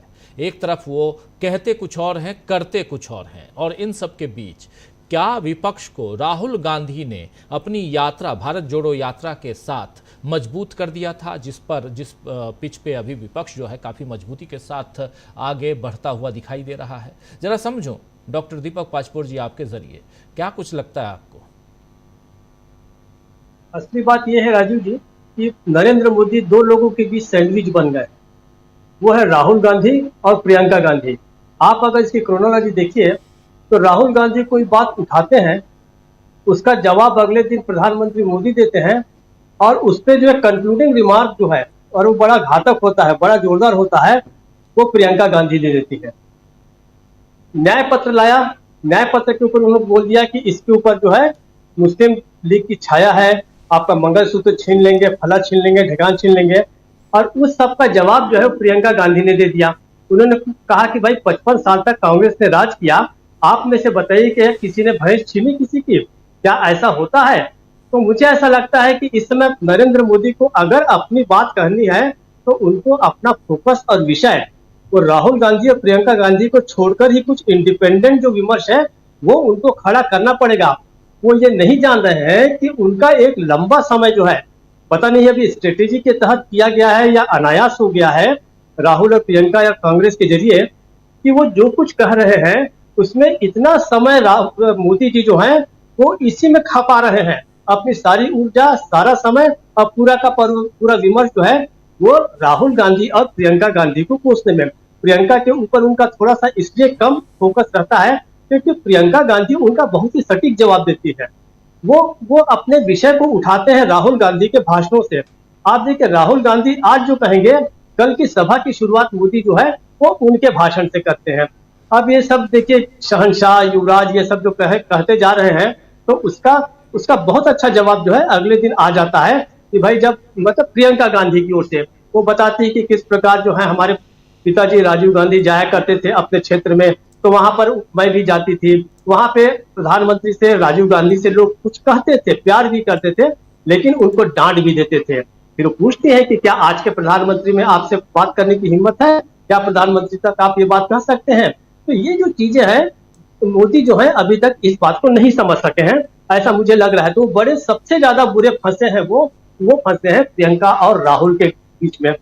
दूसरी बात, कभी कभी मास्टर स्ट्रोक खेल देते हैं हमारे मल्लिकार्जुन खड़गे साहब भी। अब इन्होंने जो देखिए 10 किलो राशन की जो बात कही, इसके बाद अब जो है हम मतलब जो भारतीय जनता पार्टी है वो यह कहना भूल जाएगी कि हम 80-85 करोड़ लोगों को 5 किलो का राशन दे रहे हैं। क्योंकि अब आप राशन की बात जब करेंगे, 5 किलो की बात करेंगे, तो लोगों के बात पे ये ध्यान आएगी कि आप तो 5 किलो ही दे रहे हैं। भारतीय जनता पार्टी पहले ही घोषणा कर चुकी है कि 2029 तक हम ये 5 किलो की योजना जो है हम इसको लागू रखेंगे। लेकिन यहाँ पर वो काट लेके आ गए मल्लिकार्जुन खड़गे। मैं इसको कोई बहुत बुरा दाव नहीं मानता, मुझे ऐसा लगता है कि वो एक तरह से 5 किलो वाला जो विमर्श है इनका भारतीय जनता पार्टी का, उसके ऊपर विराम चिन्ह लगा दिया गया है 10 किलो की बात करके। देंगे नहीं देंगे, न्याय पत्र में था नहीं था वो एक अलग बात है, लेकिन फिलहाल के लिए आपने 5 किलो वाले राशन की जो बात है उसको आपने बंद कर दी। तीसरी बात, ममता बनर्जी को लेकर आज बड़ी चर्चा हो रही है और एक तरह से ये माना जा रहा है इसको ये जिम्मा जो है वो दे दिया गया है गोदी मीडिया को। उस मीडिया ने आज ये बात चलाने की कोशिश की कि गठबंधन टूटने जा रहा है, ममता बनर्जी अलग हो रही है। मतलब उसको एक तरह से उसका जो प्रेजेंटेशन इस तरीके से किया जा रहा है कि मानो ममता बनर्जी जो है वो नाराज है। लेकिन वो ये नहीं जानते कि ये भी एक तरह से ऐसी बात हो रही है कि ममता बनर्जी और अधीर रंजन चौधरी के बीच ये मामला पश्चिम बंगाल में दबा का दबा रह जाएगा। लेकिन ममता बनर्जी ये सॉफ्ट सिग्नल भेज रही है गठबंधन को कि आपकी सरकार बनने जा रही है और हमारे यहाँ पर चाहे जो भी लड़ाई हो, यहाँ पर लड़ाई जो पश्चिम बंगाल में हो रही कांग्रेस के साथ, लेफ्ट के साथ और जिसके भी साथ, भारतीय जनता पार्टी के साथ, टीएमसी की एक दूसरे के साथ, वो एक अलग बात है। लेकिन केंद्र में जो है हम साथ है, ये बड़ा स्ट्रॉन्ग सिग्नल है। ये सिग्नल को समझने की जरूरत है, उसको प्रेजेंट किस तरीके से किया जा रहा है। अब बहुत सारे लोग इसको समझने की भूल कर सकते हैं कि क्या ममता बनर्जी जो है वो नाराज है। अगर अधीर रंजन चौधरी वहां पर ये स्टेटमेंट देते हैं तो वो भी विपक्ष को उलझाने का तरीका वो ये साबित करने की कोशिश करें कि भाई हमारा बहुत अच्छा नहीं बन रहा है। लेकिन असली बात यह है कि ममता बनर्जी ने बता दिया है कि गठबंधन की सरकार बनने जा रही है और हम उसके साथ रहेंगे। बहुत सारी चीजें जो है, अब क्योंकि वहां पर अभी काफी सीटों के केवल 18 ही सीटों पर पश्चिम बंगाल में चुनाव हुए हैं, बाकी तो सारी की सारी शायद 28 सीटें अभी भी बची है या 26 सीटें बची हैं। तो आपको उसके बाद जो लड़ना है तो आपको बताना है कि भाई पश्चिम बंगाल में संदेश ममता बनर्जी दे रही है कि हम यहाँ पर जो है चुनाव एक साथ जो है वो चाहे न लड़ रहे हो, लेकिन सरकार बन गई तो हम उसके साथ हैं। तो इस प्रकार से बहुत सारी अलग अलग तरीकों से जो चीजें हैं वो सामने आ रही हैं, जिसको समझने की जरूरत है। लेकिन मोदी जी जो है वो अपना पूरा का पूरा समय जो है राहुल गांधी की बातों का जवाब देने में जो जा रहे हैं, उन्हें ये नहीं पता चल रहा है कि सारे चरण जितने हैं, 4 चरण खटाखट निकल चुके हैं और कब बचे हुए 3 चरण खटाखट निकल जाएंगे। और मोदी जी को जब अचानक महसूस होगा अरे पूरा का पूरा चुनाव खत्म हो गया और मैंने अपने 10 सालों की तो कोई बात ही नहीं की। और वाकई आप देखिए उन्होंने 10 सालों की कोई बात नहीं की है, तो पूरे समय जो है राहुल के खिलाफ बात करते करते उनका समय जो है वो निकलता जा रहा है। राजीव जी।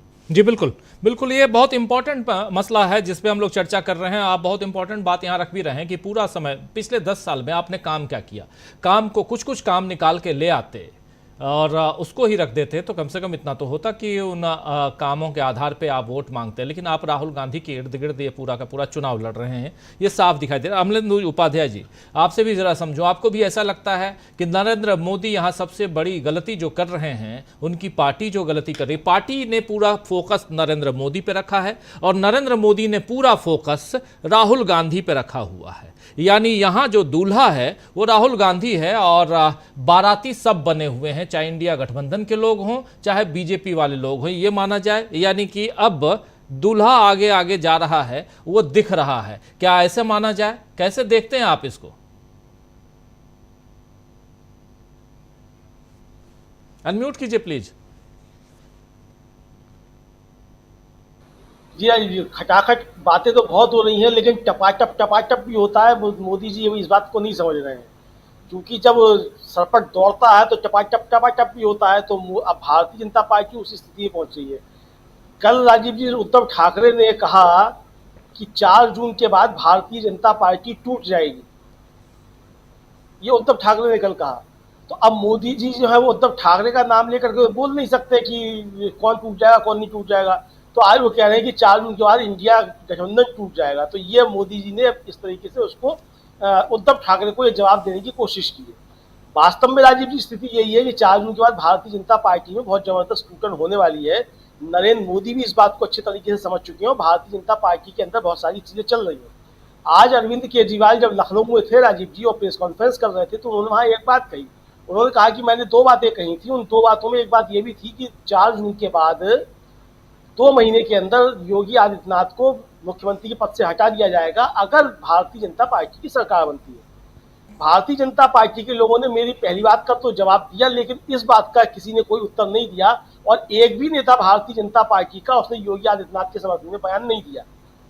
इसका मतलब कि योगी जी को हटाया जाना है। अब राजीव जी ये फाग जो है जबरदस्त तरीके से पड़ गई है कि योगी आदित्यनाथ को नरेंद्र मोदी जो है वो हटाना चाहते हैं। उत्तर प्रदेश में ये संदेश जा रहा है। तो भारतीय जनता पार्टी के अंदर जिस तरीके की परिस्थितियां हैं वो इस तरीके से हैं। एक क्षत्रिय नेता है राजीव जी, मेरी आज सुबह उनसे बात हुई, अचानक उनका फोन आया तो उन्होंने कहा कि पूरे प्रदेश में क्षत्रियों ने जबरदस्त तरीके से भारतीय जनता पार्टी के खिलाफ वोटिंग की है और आगे भी इसके खिलाफ जो है वोटिंग करेंगे। और उन्होंने कहा कि ये माहौल जो वो एकदम से अचानक बना और ये इसके पीछे भारतीय जनता पार्टी की ही रणनीतियां जो उन्होंने तैयार की वो हैं, इसमें किसी विपक्ष का कोई हाथ नहीं है भारतीय जनता पार्टी के खिलाफ माहौल बनाने में। ये उनका कहना था। मुझे नहीं मालूम कि क्या किसने रणनीति बनाई किसने नहीं बनाई, लेकिन ये इस तरीके से है।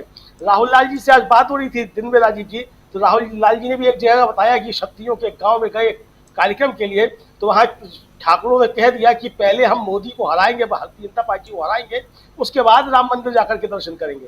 तो ये सब जगह जिस तरीके से हो रहा है, तो नरेंद्र मोदी समझ चुके हैं कि 4 जून को भारतीय जनता पार्टी में जबरदस्त तरीके से टूटन होने वाली है, क्योंकि नरेंद्र मोदी ने जिस तरीके से भारतीय जनता पार्टी के ऊपर कब्जा किया है, सेकंड लाइन और थर्ड लाइन लीडरशिप को जिस तरीके से समाप्त किया है और बाहर से लाए हुए लोगों को उन्होंने जब बैठा दिया है, तो इससे भारतीय जनता पार्टी का जो मूल कैडर है उसमें जबरदस्त तरीके से निराशा है, उसमें नरेंद्र मोदी के प्रति एक असंतोष उभर रहा है। अरविंद केजरीवाल ने जो राजीव जी कहा, वो मुझे लगता है ये बात और नीचे तक पहुंच गई है कि ये वोट जो है वो अपने लिए नहीं मांग रहे हैं, अमित शाह के लिए मांग रहे हैं। और भारतीय जनता पार्टी में राजीव जी कोई भी जो है वो अमित शाह को कम से कम मोदी जी का उत्तराधिकारी बनाना नहीं चाहता है, ना आरएसएस के अंदर और ना भारतीय जनता पार्टी में। तो ये कुल मिला के जो तैयारियां हो रही हैं और नरेंद्र मोदी ने जो तैयारियां की हैं, ये भारतीय जनता पार्टी की टूटन की तरफ साफ तौर पर इशारा कर रही है।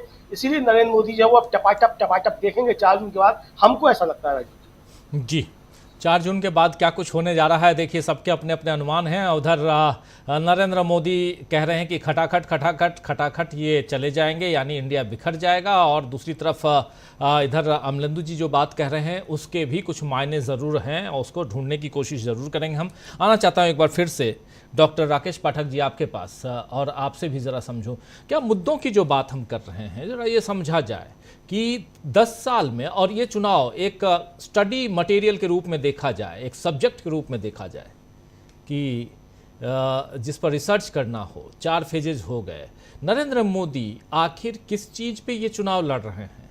जनता ये पूछेगी ना, ये जानना तो सबका हक है कि आप बुला लिए, अच्छे भाषण दे दिए, लोगों में जुमले भर दिए, और जो 2014 में आप करते रहे, जो 2019 में करते रहे, लेकिन 2024 में क्या ये चल पाएगा? क्योंकि 14 और 19 जिसके बारे में हम लोग कई बार बात कर चुके हैं कि ये 14 ना ही 14 है ना ही 19 है, और ऐसे में आप टोटली अगर देखा जाए तो केंद्रित है, फोकस्ड हैं नरेंद्र मोदी राहुल गांधी पे, और राहुल गांधी अपनी रफ्तार में जा रहे हैं। राहुल गांधी ने कभी पलट के पीछे या नरेंद्र मोदी के किसी बयान पर रिएक्ट करने की कोशिश वैसी नहीं की जैसी अभी तक हम लोग देखते आए हैं दूसरे चुनावों में, यानी कि वो घिर नहीं रहे हैं, वो आगे बढ़ रहे हैं। और यहां से इस चुनाव को समझना क्या और आसान हो जाता है जब हम मुद्दों की बात करते हैं। आप तमाम साथियों से इस बात को समझना चाहूंगा, मैं उस दिशा में लेके जाना चाहता हूं इस डिबेट के जरिए कि हम 4 चरणों के बाद इतना तो जरूर समझ जाएं कि ये चुनाव किस दिशा में जा चुका है। डॉक्टर साहब। राजीव जी, राजीव जी, आपने बिल्कुल ठीक कहा। अगर कोई शोध करना चाहे तो उसके सिनॉप्सिस हम लोग बना देंगे, डॉक्टर प्रकाश हिंदुस्तानी और हम 2 लोग तो कम से कम डॉक्टरेट हैं, आप भी हैं, 3 लोग तो हैं, कि हम लोग उसके सिनॉप्सिस बना सकते हैं। अगर कोई राजनीति शास्त्र का विद्यार्थी इस बात पर शोध करना चाहे कि 2024 का चुनाव नरेंद्र मोदी ने किस मुद्दे पर लड़ा, तो सबसे पहले तो एक लाइन में उसको ये लिखना पड़ेगा कि नरेंद्र मोदी ने अपना पूरा चुनाव राहुल गांधी वल्द राजीव गांधी के नाम पर चुनाव लड़ा। 10 साल की अपनी कोई उपलब्धि उन्होंने नहीं गिनाई, क्योंकि उपलब्धि गिनाने लायक उनके पास कोई मुद्दा नहीं है। उन्होंने पूरा चुनाव कांग्रेस के घोषणा पत्र पर लड़ा। हम और आप प्रतीक्षा कर रहे हैं कि किसी एक दिन तो नरेंद्र मोदी कहें कि उनके चुनाव घोषणा पत्र में उनकी पार्टी में ये है। हम और आपने तो पढ़ा ही नहीं, हमें पता ही नहीं उन्होंने क्या, ठीक है जारी हुआ है, लेकिन खुद प्रचार तो करते कम से कम अपने मैनिफेस्टो का। तो ये चुनाव नरेंद्र मोदी के लिए राहुल गांधी सेंट्रिक चुनाव है, पूरी तरह से उनके नाम पर वे चुनाव लड़ रहे हैं। अभी आपने कहा कि नरेंद्र मोदी अपने बयानों से पलट जाते हैं। जिस दिन वे गंगा के घाट पर खड़े होकर ये कहते हैं कि मेरा संकल्प है मैं हिंदू मुसलमान नहीं करूंगा, अगर मैं ऐसा करूं तो मैं सार्वजनिक जीवन में रहने योग्य नहीं रहूंगा, दूसरे दिन 24 घंटे के भीतर वे हिंदू मुसलमान पर उतर आते हैं। मैं पूरी गंभीरता के साथ कहना चाहता हूं कि कोई 2 नरेंद्र मोदी सक्रिय हैं हमारे आसपास, हमारे देश में। हो सकता है सचमुच में ये 2 अलग अलग एंटिटी हों, 2 अलग अलग आइडेंटिटी हों, जिनके बारे में निदा फाजली साहब ने ऐसी समस्या के लिए लिखा है, मुझ जैसा एक आदमी मेरा ही हमनाम। राजीव जी, निदा फाजली साहब मोदी साहब की परेशानी को देखकर बहुत पहले ही लिख गए, मुझ जैसा एक आदमी मेरा ही हमनाम, उल्टा सीधा वो चले मुझे करे बदनाम। मुझे लग रहा है कि ये दूसरा नरेंद्र मोदी कोई और है जो हिंदू मुस्लिम की बात करता है। 24 घंटे बाद वो असली नरेंद्र मोदी आ जाता है जो ये कहता है मेरा संकल्प है मैं हिंदू मुसलमान नहीं करूंगा। लेकिन ये हास प्रयास का विषय नहीं है, ये चिंता का विषय है। देश के लिए शोध का विषय भी होना चाहिए कि प्रधानमंत्री जैसे गरिमामय पद पर बैठा हुआ देश का मुखिया ऐसी उलटबाजियां कैसे कर लेता है। ये जो गजनी सिंड्रोम का शिकार नरेंद्र मोदी जी हो गए हैं, इसका कोई ना कोई इलाज भी होना चाहिए और उस पर राष्ट्र को चिंता भी करना चाहिए। तो मेरा ऐसा मानना है कि अब ये सारी चीजें कथनी करने का फर्क अब देश की निगाह में आ चुका है, सबको सब समझ में आ चुका है। जिस दिन नरेंद्र मोदी ये कहते हैं कि मैं हिंदू मुसलमान नहीं करूंगा और 24 घंटे बाद करते हैं, तो लोग जानते हैं कि असल आपका जो नरेंद्र मोदी है वो ये है, असल वो नहीं था जो गंगा के घाट पर था, असल वो नहीं है जिसमें वो कह रहे थे, आज ही एक इंटरव्यू और वायरल हो रहा है जिसमें वे कह रहे हैं मैंने कभी ये बात नहीं कही कि कांग्रेस आएगी तो राम मंदिर के फैसले को पलट देगी। 1 सेकंड बाद ही उनका वो बयान आ जाता है कि कांग्रेस बाबरी ताला लगा देगी। तो अब लोग समझ गए कि असल नरेंद्र मोदी वही है, ये तो उनके नाम वाला कोई और है। असल वही है जो बाबरी ताला लगाने की बात करते हैं। और जनता जब ये असलियत समझ गई है तो अगले 3 चरणों में वो अपना फैसला सुनाते समय, मशीन का बटन दबाते समय इस बात का ध्यान रखेगी कि असली नरेंद्र मोदी कौन से हैं जिनके हाथ में 30 साल से हमने देश की पतवार, देश की बागडोर सौंप रखी थी और 10 साल बाद भी उनके पास कहने और करने के लिए कुछ नहीं है। वे पाकिस्तान अधिकृत कश्मीर की बात करते हैं। असम का मुख्यमंत्री कह रहे हैं कि 400 सीटें आ जाएंगी तो विलय हो जाएगा। अरे भाई अभी कर दीजिए, उसमें 400 सीटों की क्या जरूरत है? वो तो भारत की संसद का संकल्प है। भारत का संकल्प है, 543 लोगों का संकल्प है सांसदों का, उसमें बीजेपी के 400 सांसदों की कोई बाध्यता नहीं है कि आपके 400 होंगे तभी आप पीओके का विलय करेंगे। इन 10 सालों में कर देते ना, कोई मुहूर्त दिखवाकर, किसी बनारस के पंडे से पत्रिका दिखवाकर, पंचांग दिखवाकर मुहूर्त निकाल लेते और विलय कर लेते।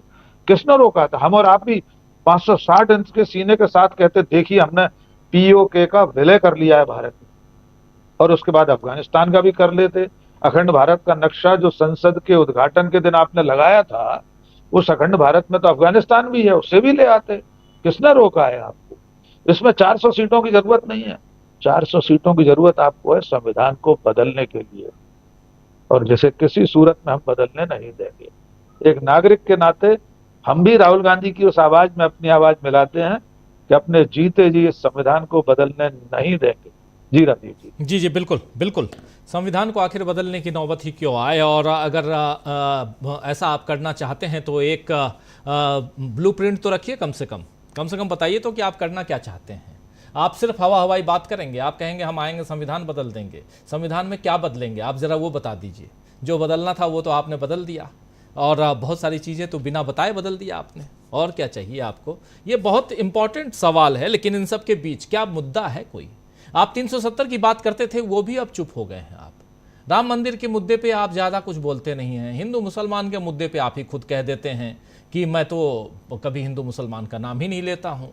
आखिर ये बॉडी डबल का मामला जो जब राहुल गांधी पहुँचे थे, आप याद कीजिए असम में, तो राहुल गांधी और असम के मुख्यमंत्री ने बोला था कि ये 2 राहुल गांधी हैं।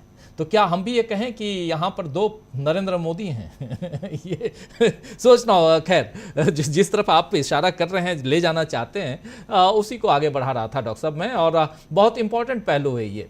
ज़रा प्रशांत टंडन जी, यहाँ पर क्योंकि इस चुनाव को अंदर खाने समझने के लिए मुद्दा समझना और किन मुद्दों के आधार पे ये चुनाव लड़ा जा रहा है और जनता किन मुद्दों को लपक रही है, कैच कर रही है, अगर वो देखा जाए तो थोड़ा सा दोनों पक्षों को साथ साथ रख के बीजेपी को या नरेंद्र मोदी को या एनडीए को और इंडिया गठबंधन को देखा जाए तो आपको यहाँ पर पलड़ा किसका भारी दिखाई देता है? पलड़ा भारी अगर न भी कहें, हो सकता है कि आप कहेंगे कि इंडिया गठबंधन का भारी दिखाई देता है, लेकिन यहाँ उसको भी थोड़ा किनारे कर दें। आपसे समझना ये चाहता हूँ कि मुद्दों पर कई सारे मुद्दे आ जाते हैं। 5 न्याय की बात आ जाती है यहाँ पर कांग्रेस पार्टी की, 10 गारंटी अब वो भी दे दिए हैं, केजरीवाल भी आकर के रख गए उस दिन, तो इनकी आती है। लेकिन इनके क्या आते हैं? अगर नहीं आते हैं तो फिर चुनाव तो एक तरफा, ऐसे कहा जा सकता है कि चुनाव एक तरफा है, क्योंकि जनता मुद्दे चाहती है, रोजगार चाहती है। देखिए राजीव जी, मोटे तौर पे अगर आप देखिएगा इस चुनाव को, मैनिफेस्टो को भी कांग्रेस के किनारे रख देते हैं थोड़ी देर के लिए, इंडिया गठबंधन के बैंडविड्थ को भी किनारे कर देते हैं। ये मुद्दों को हम देखते हैं कि किन मुद्दों पे देश की जनता वोट करने जा रही है, विमर्श क्या है, कौन से 2 ऐसे परस्पर विरोधी विचार हैं जहां पे जनता को तय करना है कि बटन कहां दबाना है।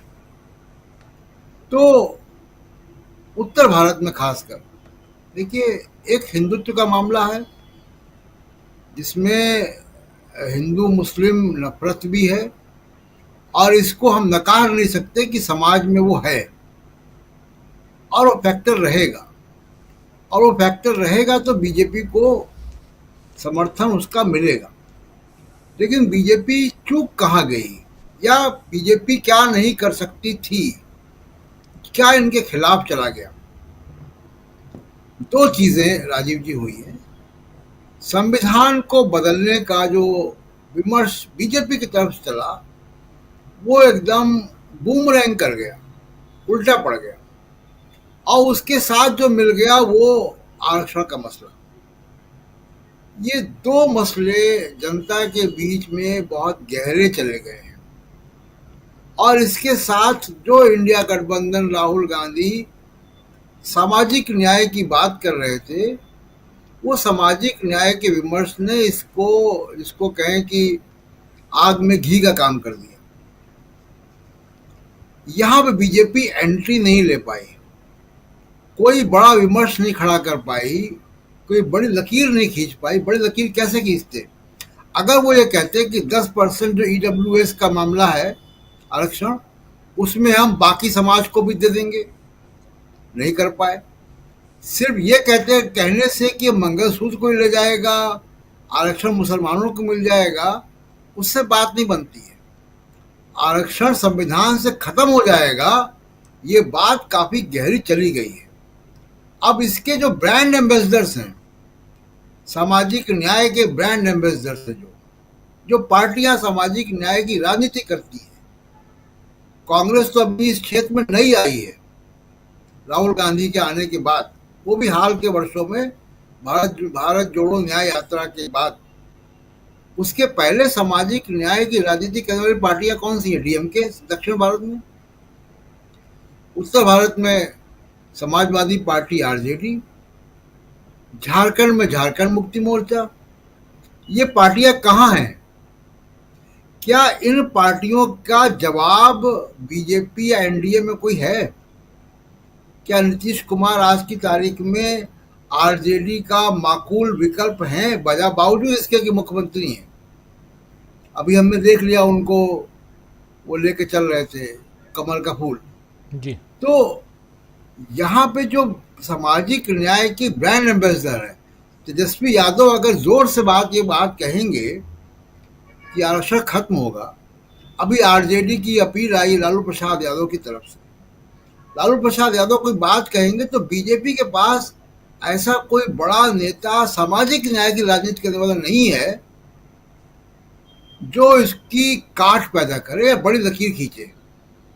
तो बीजेपी ने जो पॉलिटिक्स की है वो सोशल इंजीनियरिंग की है, और सोशल इंजीनियरिंग की पॉलिटिक्स से ही जीतते आए हैं।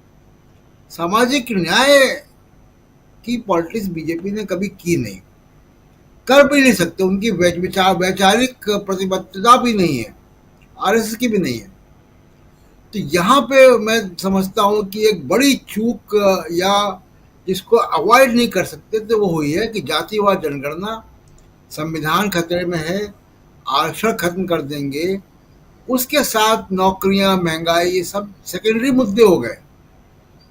जिन मुद्दों पे जो वाइट ब्रश है, जो चुनाव को पेंट कर रहा है उत्तर से लेकर दक्षिण तक, वो है संविधान का मसला जी। दक्षिण भारत में यही बात संघीय ढांचे को लेकर है, और उत्तर भारत में यही संविधान की बात आरक्षण को लेकर है। लेकिन संविधान है, और इसके पहले 2024 के पहले अगर संविधान केंद्रीय मुद्दा कभी बना है तो 1977 के चुनाव में बना है। उसके बाद के चुनाव में संविधान इतना बड़ा मुद्दा कभी नहीं बना। बीजेपी इस विमर्श के खिलाफ कोई बड़ी लकीर नहीं खींच पाई। मोदी जी के भाषणों की शेल्फ लाइफ 2-3 दिन से ज्यादा की नहीं है, आजकल तो वो और कम हो गई है। बिल्कुल, खुद ही अपनी बात को काट देते हैं। आप देखिए कि 17-18 इंटरव्यू उनके हो गए, एक मीडिया हाउस ने 4 एक्सक्लूसिव इंटरव्यू उनके कर डाले अभी तक। तो वो लेकिन एक भी ऐसी हेडलाइन नहीं निकल पाई। आप अखबार चलाते हैं राजीव जी, आपके बहुत सारे एडिशंस हैं, क्या एक भी इंटरव्यू में कोई ऐसी हेडलाइन मिली जिस पे कि संपादकीय लिखा जाए? जब तक संपादकीय लिखने की बात प्रधानमंत्री के मुंह से ना निकले तब तक वो इंटरव्यू बेकार है जी। तो बिल्कुल। आप पूछेंगे राहुल गांधी कौन, वो 4 बैठे हुए हा करके हंस देंगे, ये इंटरव्यू नहीं होते हैं। आप भी प्रधानमंत्रियों के साथ विदेश यात्राओं में गए हैं, आपको ही मालूम प्रधानमंत्री की ऑरा क्या होता है, बात क्या करता है। एक सवाल पूछने के लिए कितनी हम लोग आपस में, मतलब प्रधानमंत्री की प्रेस कॉन्फ्रेंस में जाते थे जब राजीव जी, तो उसके लिए मीटिंग होती थी, 5-6-10 सवाल रखे जाते थे, संपादक लोग मिलते थे, ये पूछना है, ये नहीं पूछना है, ये पूछना है, ये इसको कैसे पूछना है, इसका ये जवाब आएगा तो सप्लीमेंट्री क्या होगा, बहुत तैयारी के साथ जाते थे। आज मैं क्या देख रहा हूँ कि आप एनर्जी इतनी कहाँ से लाते हैं, थकते क्यों नहीं है, सोते कितना है, आम कैसे खाते हैं, राहुल गांधी कौन, हा हा हा। तो ये जो स्तर है, ये स्तर है। मतलब भारतीय राजनीति के विमर्श को बहुत नीचे गिराता है, प्रधानमंत्री की गरिमा को नीचे गिराता है। इसलिए मैं कह रहा हूं कि वो बड़ी लकीर खींच नहीं पाए इस पूरे चुनाव में। आप देखिए, हिंदू मुसलमान का देना, मटन मछली, मंगलसूत्र, भैंस, ये यही सब चल रहा है। तो जो गंभीर मुद्दे थे उनकी तरफ प्रधानमंत्री आ नहीं पाए। राजीव जी बिल्कुल सही कह रहे हैं। एक राहुल गांधी ने एक नारा दिया था, नफरत के बाजार में मोहब्बत की दुकान खोलना है, याद होगा आप लोगों को। अभी आप नफरत मोहब्बत दोनों बोल रहे थे प्रशांत जी, अभी अपने इसी विश्लेषण में नफरत वर्ड भी आपने यूज किया, मोहब्बत वर्ड भी यूज किया। मैं जिस मुद्दे की बात कर रहा हूँ उन मुद्दों में जो ये देश अभी दो बातों में बटा हुआ, इन दोनों शब्दों में बटा हुआ नज़र आता है, और ये चुनाव उसी दिशा में, उसी नफरत और मोहब्बत शब्द के इर्द गिर्द, मुझे लगता है, आप लोग इस पर अपनी राय जरूर रखें, मुझे ऐसा लगता है कि इस बार का चुनाव मुद्दों पर, नरेंद्र मोदी तो मुद्दे से भटक गए हैं, लेकिन राहुल गांधी ने जो एक नफरत और मोहब्बत वाली जो लकीर खींच दी है, उसके इर्द गिर्द इस देश की जनता वोट, बाहर निकल के वोट दे रही है, वो दिखाई देता है। क्या कुछ कहेंगे डॉक्टर प्रकाश हिंदुस्तानी जी आप इस पे? प्रशांत जी ने अभी कहा कि एक ही मीडिया हाउस के 4 इंटरव्यू मीडिया हाउस के प्रकाशनों चैनलों में हुए। सवाल यह है कि वो मीडिया हाउस हैं किसके?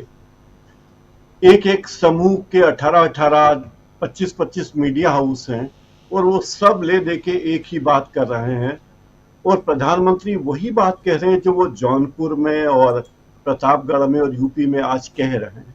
प्रधानमंत्री ने अब तक अखिलेश यादव को निशाने पर नहीं लिया, लेकिन जब से वे यूपी पहुंचे हैं, यूपी में अब चुनाव का 5वां चरण जो बचा है और जिसमें बड़ी महत्वपूर्ण सीटें हैं, प्रधानमंत्री राहुल गांधी के साथ ही अखिलेश यादव पर भी तीखी टिप्पणियां कर रहे हैं और 3 बातें कह रहे हैं कि ये दोनों लोग मिलकर 3 ट्रिपल संतुष्टिकरण करेंगे, लोगों के तुष्टिकरण का ट्रिपल डोज देने वाले हैं। एक तो वे आरक्षण छीन कर मुस्लिमों को दे देंगे, दूसरी बात कह रहे हैं कि आधी संपत्ति छीन कर मुस्लिमों को दे देंगे, और तीसरी बात कही कि कुल सरकारी खर्च का 15% केवल मुस्लिमों के लिए खर्च करने की व्यवस्था करेंगे। तो जो खर्च होता है सरकारी खर्च, क्या वो ऐसे होता है कि ये खर्च मुसलमानों के लिए किया गया, ये खर्च हिंदुओं के लिए किया गया है, सिखों के लिए किया गया, जैनियों के लिए, यहूदियों के लिए, पारसियों के लिए, ऐसे होता? क्या सरकारी योजना ऐसे बनती कि मुसलमानों के लिए ये योजना है, हिंदुओं के लिए ये योजना है? क्या ऐसे स्कूल खुलते हैं? क्या ऐसे सड़क बनती है कि ये सड़क मुसलमानों की, ये सड़क हिंदुओं की सड़क है? तो ये सारी बातें बताती है कि प्रधानमंत्री जब से अखिलेश यादव और समाजवादी पार्टी दोनों का रुख कांग्रेस के प्रति है, और रायबरेली में जिस तरह से सपा के कार्यकर्ता सक्रिय हैं, और यहां तक कि प्रियंका गांधी को भी बधाई, धन्यवाद देना होगा पड़ा अखिलेश यादव को कि बहुत अच्छा काम कर रहे हैं, तो उस सब से नरेंद्र मोदी जी और उनकी पार्टी के लोगों की नींद हराम है, और उनके निशाने पर अखिलेश यादव भी अब बड़े प्रमुख निशाने पर आ गए हैं। तो ये बात है कि उत्तर प्रदेश की राजनीति, प्रधानमंत्री जी उत्तर प्रदेश में कुछ और बातें करते हैं, बंगाल में कुछ और कहते हैं, उड़ीसा में कुछ और कहते हैं, कश्मीर में कुछ और कहते हैं, और मध्य प्रदेश में कुछ और कहते हैं, लेकिन अब उनके निशाने पर 2 ही नेता हैं, राहुल गांधी और अखिलेश, क्योंकि मुझे लगता है कि इन दोनों नेताओं की जुगलबंदी से प्रधानमंत्री की नींद उड़ी हुई है। राजीव जी फिलहाल जी राहुल लाल जी क्या कहेंगे आप? राजीव जी देखिए, ये बात तो सही है कि प्रधानमंत्री जी लगातार मुद्दा खोजते रहे और कोई मुद्दा देने में असफल रहे। सत्तारूढ़ पार्टी मुद्दा ना दे सके, ये एक आश्चर्यजनक चुनाव रहा इस लोकसभा चुनाव के संदर्भ में। मैं कहूंगा, देखिए, राम मंदिर का मामला लेके आए, फिर किसी तरह से मथुरा का मामला भी लेके चलने का प्रयास किया।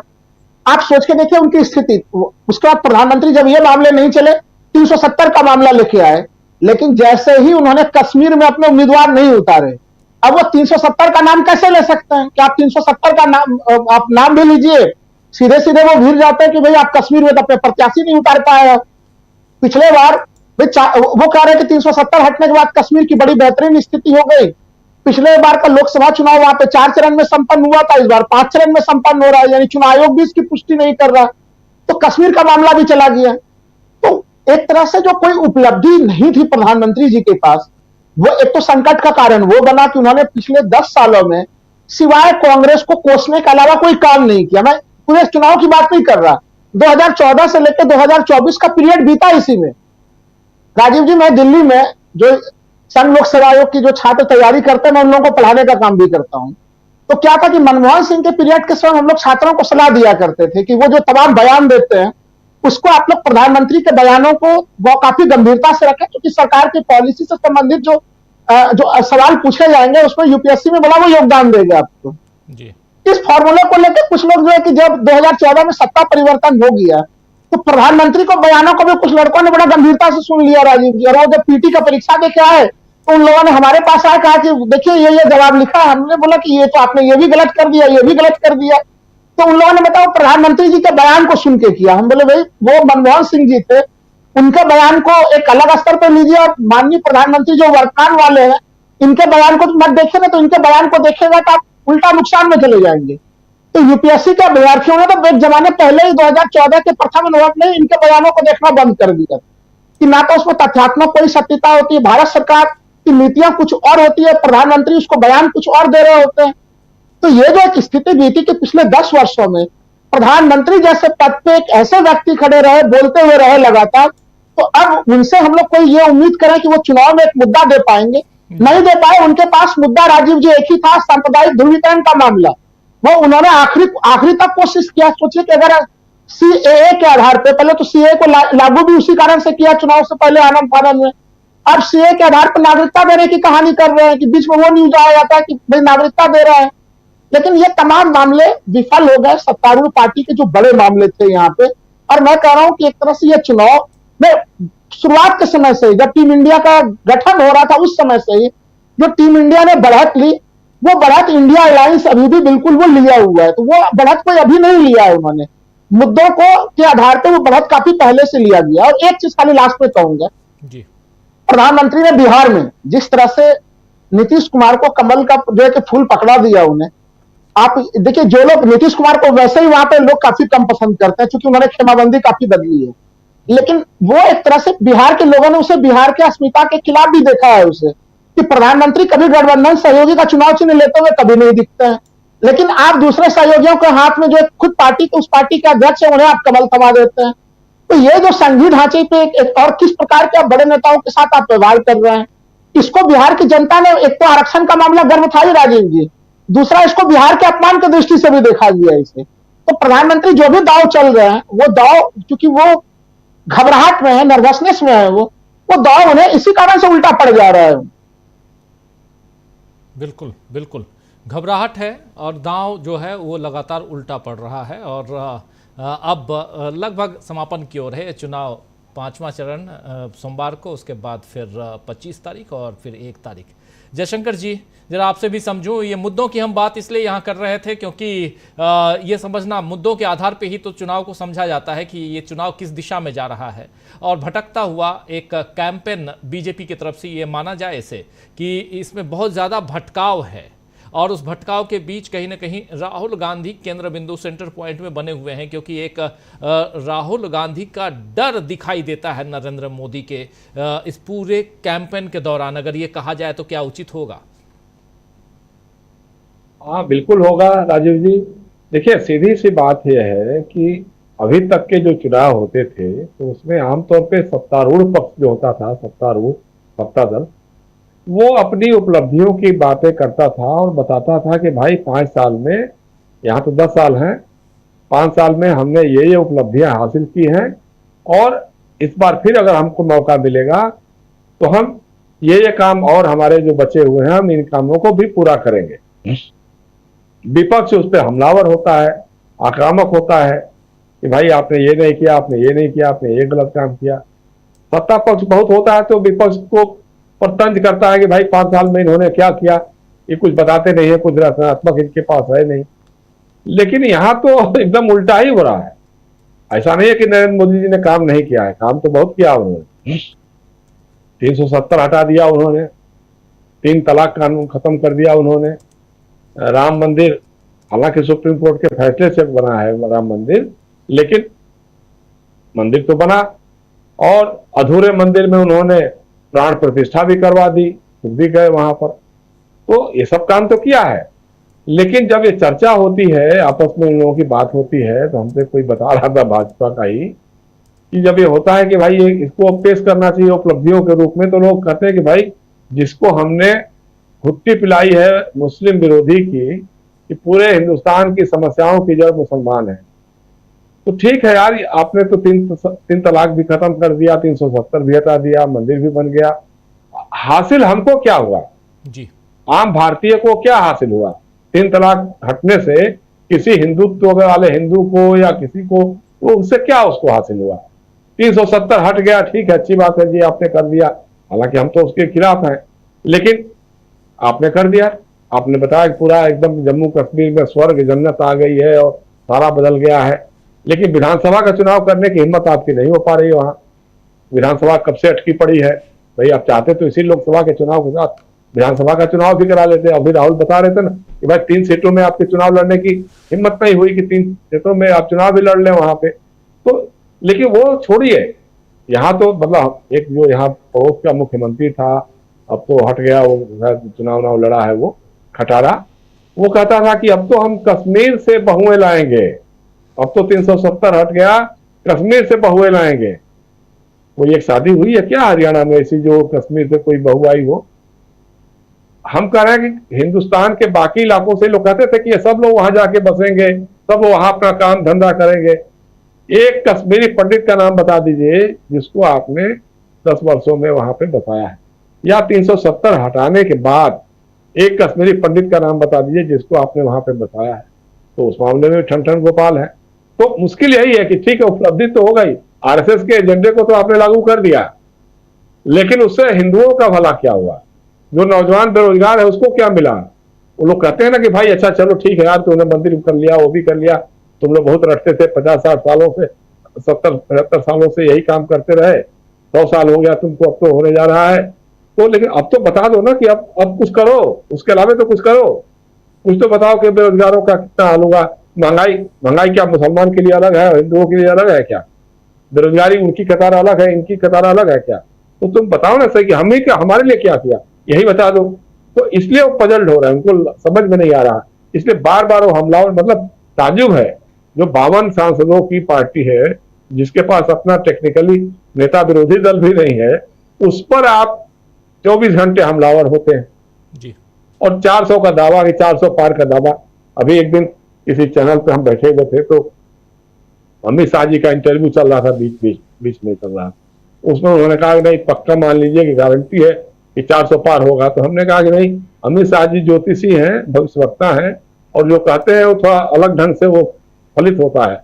जैसे उन्होंने पश्चिम बंगाल में कहा था कि अब की बार 200 पार और सीटें मिली 70, तो मतलब 1/3 से थोड़ा सा कम।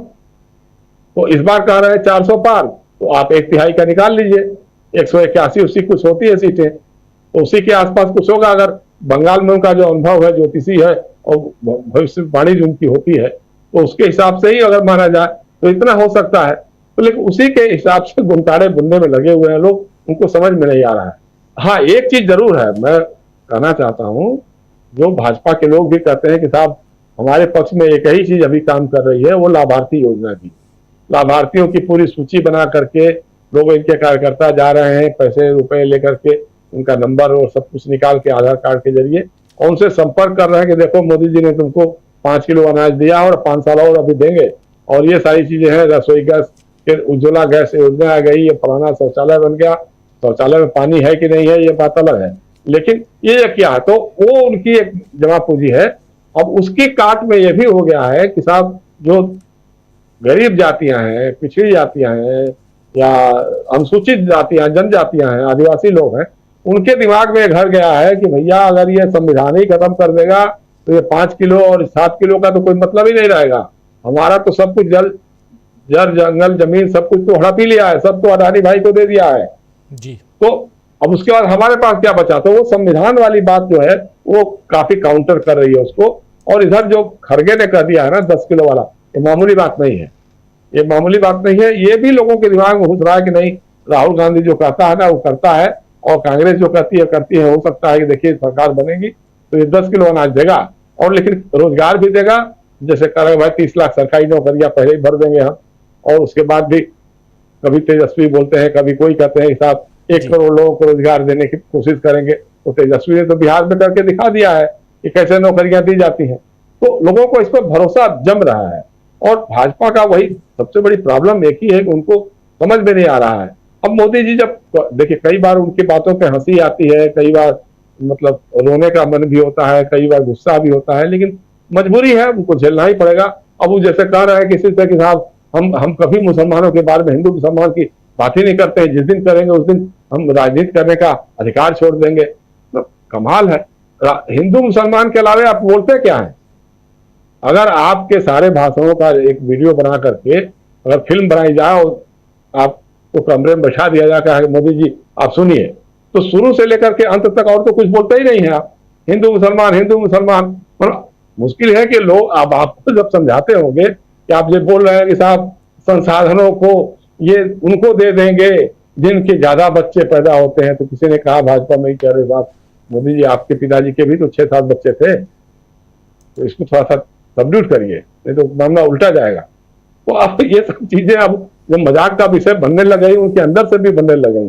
लोगों को लगने लगा है कि साहब अब ये आदमी जो है जितना जुमला फेंकना था वो 2014 में फेंक लिया, 2019 में तो चूंकि पुलवामा बालाकोट चल दिया। अब जैसे मैंने कह रहा था कि बहुत और भी बहुत काम किया है ना, वैज्ञानिक शोध इतना किया, वो नाले के गैस से वो चाय और पकौड़े बनवा सकते हैं, ये उनका वैज्ञानिक शोध है। 10 सालों का वो नोबेल प्राइज के लिए जाना चाहिए था, पता नहीं कोई ले गया कि नहीं ले गया। बादलों में के बीच से वो एयर स्ट्राइक करवा सकते हैं, क्योंकि वो राडार देख ही नहीं पाएगा, उसको लोकेट नहीं कर पाएगा। तो ये सब इतनी ऐसी चीजें विलक्षण चीजें की है उन्होंने पिछले 10 सालों में, उस पर तो किताब लिखी जा सकती है। भाजपा के लोगों को चाहिए कि एक बुकलेट बना करके जारी करेंगे, देखो जी ये उपलब्धियां हैं हमारे विश्वगुरु प्रधानमंत्री की, लेकिन अब वो लोग करते ही नहीं है, क्या कहा जाए। नहीं तो 10 साल में ऐसा नहीं कि मोदी जी ने किया नहीं, बहुत कुछ किया है। जी राजीव, बिल्कुल बिल्कुल आप सही कह रहे हैं। 10 साल में नरेंद्र मोदी ने क्या कुछ किया है उसका हिसाब किताब देने की जगह नरेंद्र मोदी कांग्रेस की तरफ देखते झांकते नजर आते हैं, और बार बार राहुल गांधी के को ही अपने भाषण के सेंटर पॉइंट में ले आते हैं।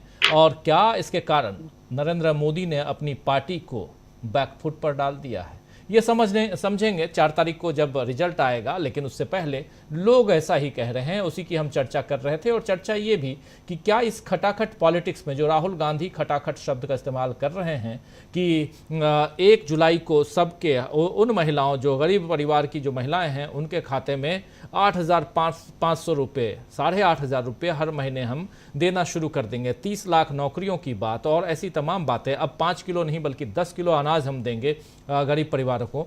ये जो मामला है ये क्या उस खटाखट पॉलिटिक्स की तरफ बढ़ता हुआ दिखाई देता है, या नरेंद्र मोदी जिस खटाखट पॉलिटिक्स को लाना चाहते हैं उसमें भी वो कहीं ना कहीं कहें तो तोड़ने की राजनीति करते हुए नजर आते हैं। वो कह रहे हैं कि इंडिया गठबंधन 4 तारीख को टूट जाएगा, ये लेकिन दूसरी तरफ ममता बनर्जी कह रही हैं कि हम इंडिया गठबंधन को पूर्ण समर्थन देते हैं, बाहर से समर्थन हमारा रहेगा। तो ये बातें कहाँ लेके जाती हैं, इसको ज़रा सोचिए। ये सब कुछ, इससे आप 4 जून की तस्वीर आप देख सकते हैं, बाकी तो रिजल्ट जो होगा वो तो होगा ही।